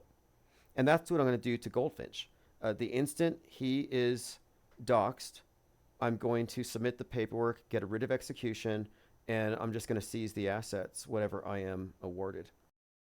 And all of it is going to be publicly invested and dumped into the IPS. 737 says, Tim painted me a penguin smoking weed in a wrench. Priceless. I think I remember that one. Dwayne Abith says, disposing of bloody carpets. Were you working for the mafia? No, I was working for OMI, Office of the Medical Examiner. And in New Mexico, and maybe it's not like this everywhere, but there weren't any like hard regulations about bloodborne pathogens. And so I realized that I'd go pick up bodies, you know, homicides, suicides, murders. There was one where a kind of a jilted ex-boyfriend broke into his girlfriend's house and he cut himself and bled all over her $10,000 Oriental rug and left after drinking some beers. Anyway, so I have a lot of experience with like disposing of bloodborne pathogens, bloody waste. And I just realized there's a market for it, that people are just throwing their bloody stuff away in the trash, and you can't do that. This is why 2020 bothered me. Infectious waste can't just go in the regular trash. You know how you have recycling bins in front of your house because of climate change? They should have had red biohazard disposal containers everywhere. I didn't see any. Did any of you throw any masks or gloves or PPE into red biohazard containers that were disposed of separately, treated separately from municipal garbage? I don't think so. That's when I knew it was all just a little bit of a diversion, some entertainment from the psyop entertainment complex. But anyway, I found that there was this demand for it, this need for it. So what I would do is I would contact, after the facts, I would contact the homeowner's insurance, homeowners, landlords, and I would make arrangements. I would take the van and I'd go down and dispose of the bloody mess and then send them a bill. And it was some of the easiest money I ever made. Just basically, I could turn a simple pickup. You pick up an overdose and there's a blood spot on the floor, and you could turn that into a $1,200 day just for rolling up some carpet and taking it to the biohazard bins. All right, let's get back on topic. 737 says, when Tim reads my comments, my son jumps with excitement. Loves it. Yeah, you know, we have a think tank here, because this isn't just me. Like, yeah, I'm suing that White House press corps QAnon guy, but it's really the IPS. They tried to take down this think tank. And this channel was created as a think tank. It wasn't like a podcast. It wasn't a voice uploaded, but it started off as a blank screen and a conversation between me and a lot of people who came to certain realizations. And we start putting our ideas out there, talking. And so this has been an active think tank since 2017. And many people here have been here, you know, from the very beginning. And they've tried to shut us down. And they would have if we didn't go after, if we didn't hit back, if we acquiesced to the censorship, to the demonetization, if we didn't evolve. Like, they kind of turned us into this juggernaut, and they don't even know what they've created yet. They haven't even felt it yet, what we're going to do here. Paradigm shock to the system. They thought they hated flat Earth. They haven't seen. I mean, misinformation is the word they use, but they promote misinformation. Mainstream misinformation, alternative misinformation. And so they're like, oh, we're worried about misinformation. We're not bringing that. We're bringing information. Information they omit. That's the real gift that we're bringing. That's the crack Gwyn that we're raising here. That's the paradigm shock to the system that they're not going to have any kind of defense against. They don't have a straw man to take down the skeptic that actually knows what he's talking about, because we're not low information. A lot of people who say, oh, Joe Biden's just Jim Carrey in a mask. Yeah, it might be true. I don't think so, but that's low information. It's just a claim made off of a few clips. But informed disbelief is a way more potent weapon than just this knee-jerk, I'm going to not believe whatever the mainstream says.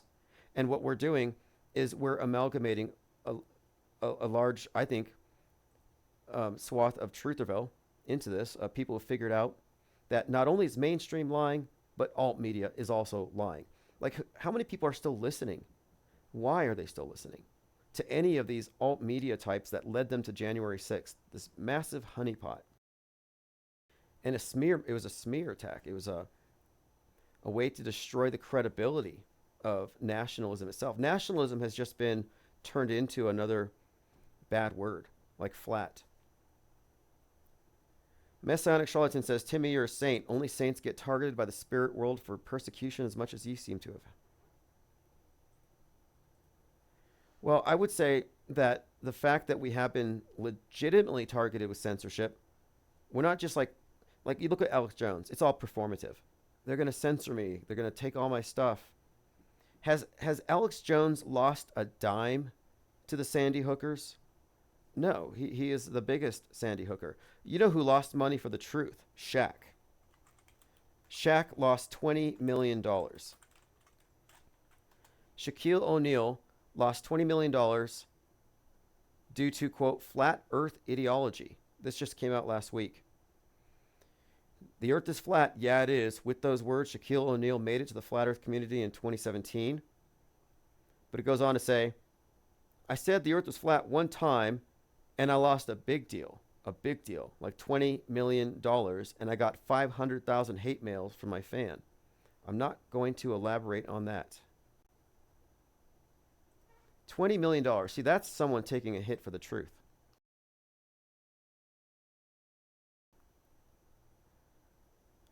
Masonic Charlatan said, who stole your carpet cleaning money?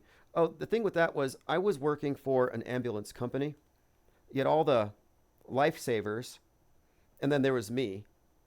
They had what they call the OMI contract. So I was the guy in the cargo van at the far end of the lot that did the dead bodies, the people that didn't make it. So I was working for an ambulance company, but I wasn't I did have to not quit, but I was kind of let go because they lost the contract.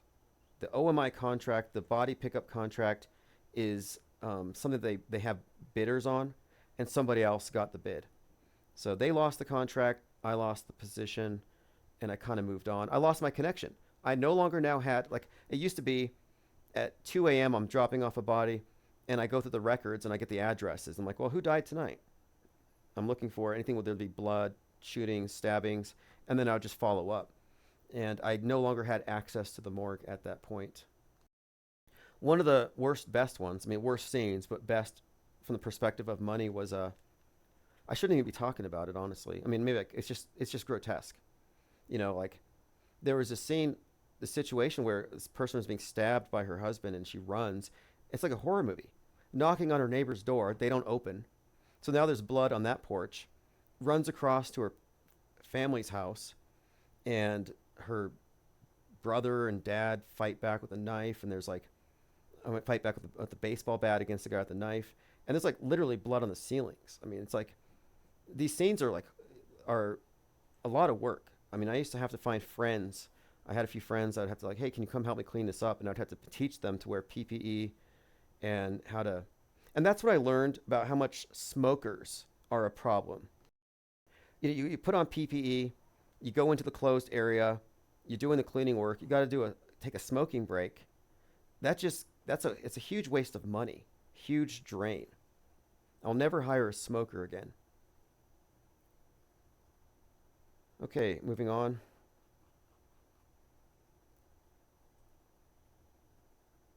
We have a few other things I want to get to tonight. I think I have it all bookmarked. So we went through evidence over ideology. We talked about the 9/11. Patrick Moore said, Tyreek Hill body cam footage is upsetting, reminds me of Rebel Ridge, which everyone should watch. So he's recommending some propaganda that mimics or that seems to be related to this. So I think I said this the other night. It's like life imitates psyops, and psyops imitate media. Like there's this, art as the basis for the psyops, which are then implemented on the news to influence real life. But there's a continuum here. Real and fake. There's not a hard line between these things. All right, I'm scrolling through my notes. I'm going to check the rest of my bookmarks, see if we've covered everything I want to cover. Here's another one. This is an example of these crisis actors who are basically plants. You might even have them in your neighborhoods. Think about it. Like the next fake bowl cut shooter might be down the street from you, just setting the scene. So body cam footage of the Georgia shooter Colt Gray being questioned in 2023 after he threatened to do a shooting. So this is supposedly the FBI interviewing the shooter and his son. Oh, there he is. He is there. So this shows you that the act goes back at least a year. Hey, Colt, what's going on, bud? saying that somebody from your old address over there in Traditions had made a threat to shoot up a school. For real? Yes, sir. What? Tell me what. You have any kids or anything living Yeah, here? Colt Gray. Colt? Yeah, Colt. Big G on the door. Interesting. This is looking very, very hoaxy. In fact, this guy looks like an actor to me. This looks very fake. It just doesn't seem real. My oldest son. How old is he? He's 13. Do you have weapons in the house? I do. Are they accessible to him? They are. I mean, there's nothing left. Okay, I'm trying to see what that flag is. Is it a Confederate flag? Is it a MAGA flag? I just see a big G on it. A lot of G's in here. And he's got a blue cup. Anyway, I'm kind of hyper analyzing this because I don't think it's real. Here's his son comes out before he has the long hair. Before he was ready for his big close up. And he's dressed all in blue with a blue cap. Looks kind of like a younger, thinner Kyle Rittenhouse. Well, a skinnier Kyle Rittenhouse. I don't think he was ever thin. So this is just pointing out how the FBI knew the shooter was there. And this helps the conspiracy theorists form their stories about how it was allowed to happen.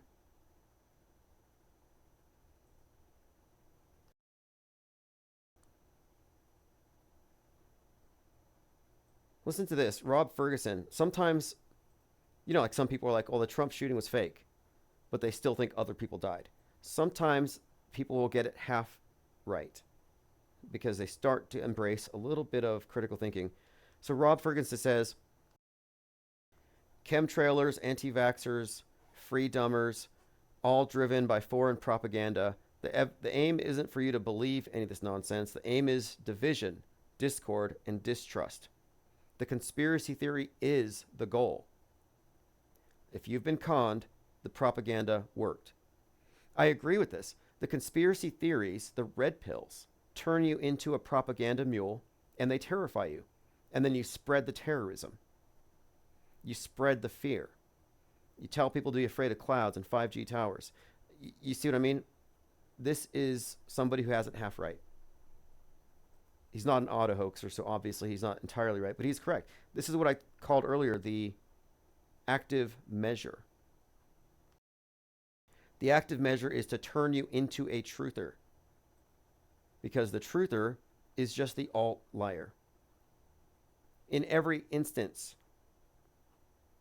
show me where it's not true. Show me where the truthers have had a point and they didn't contextualize it in such a way as to dilute it. Like you kind of can't. Okay, someone said the phones are not open. I just turned them back on, so if you want to try calling back again. That G looks like I got printed out on a Windows 98 PC. Yeah, you know, I look at some of the propaganda and the actors and the wardrobes, the special effects, and they don't keep up. Like NASA's 10 years behind on special effects. It's actually embarrassing. And I say this as a former film studies major. Their special effects are not contemporary. And I've been saying that they need to bring down the ISS for that reason, if nothing else. Okay, I have to upload some archives and send out some orders. If you didn't know, I'm working on getting the tabloid out, and I'm going to order in larger volume. I had a failed attempt at getting the print going, and that's simply because I didn't have enough pre-orders to get over a hump, and I didn't know it was there. I didn't know the price was going to be that high because I had originally planned it for a 16 page, but it ended up being a 32 page. So the Insider, as advertised, is going to be released. It's already complete. It's ready to print. I just had a short as far as the budget, but that's going to be fixed very soon with these. And I want to say thanks to those who have picked these up. I have another one that's going up for sale later on tonight on my Ko-Fi shop. And this is a watercolored Penguinotti, which are the cyborg penguins. This one's holding a boombox. This one is already sold, but I have another one that's going to be going up for sale here shortly. I just haven't had time to list it, and I'm about to do so. So thanks for supporting this. And, of course, we'll have more updates on everything. I'm going to keep following these stories. Rebel Ridge Tyreek. I think that's the big one at the moment. I want to see if it turns into something. We have Joker 2 coming out soon. This is the anniversary of 9/11. Election coming up. So I'm expecting a very interesting month ahead. Mango said, how long is the longest live show you've done? You know, we used to take breaks. If we took breaks and I came back in 10 minutes, lunch breaks, like I used to do, I do breaks here or there. Sometimes we do all-nighters. We would cover a lot of ground and play a lot of music and stuff, and we could probably schedule something like that at some point. All right, this is COVID, 1984, Chief Crow and the Flat Earthworms.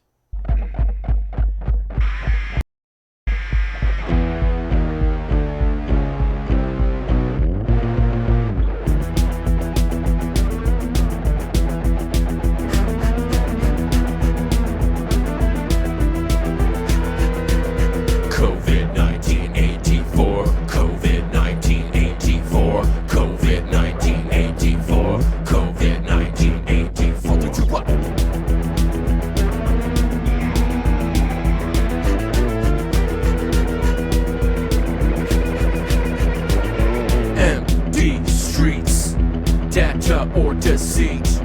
Shut up, shut the door. Government media bent you over like a whore. COVID 1984, COVID 1984, COVID 1984, COVID 1984.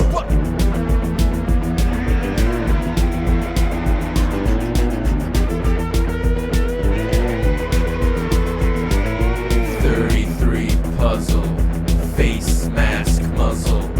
Going to my grandma's house. Shut in, shut up, cover your mouth.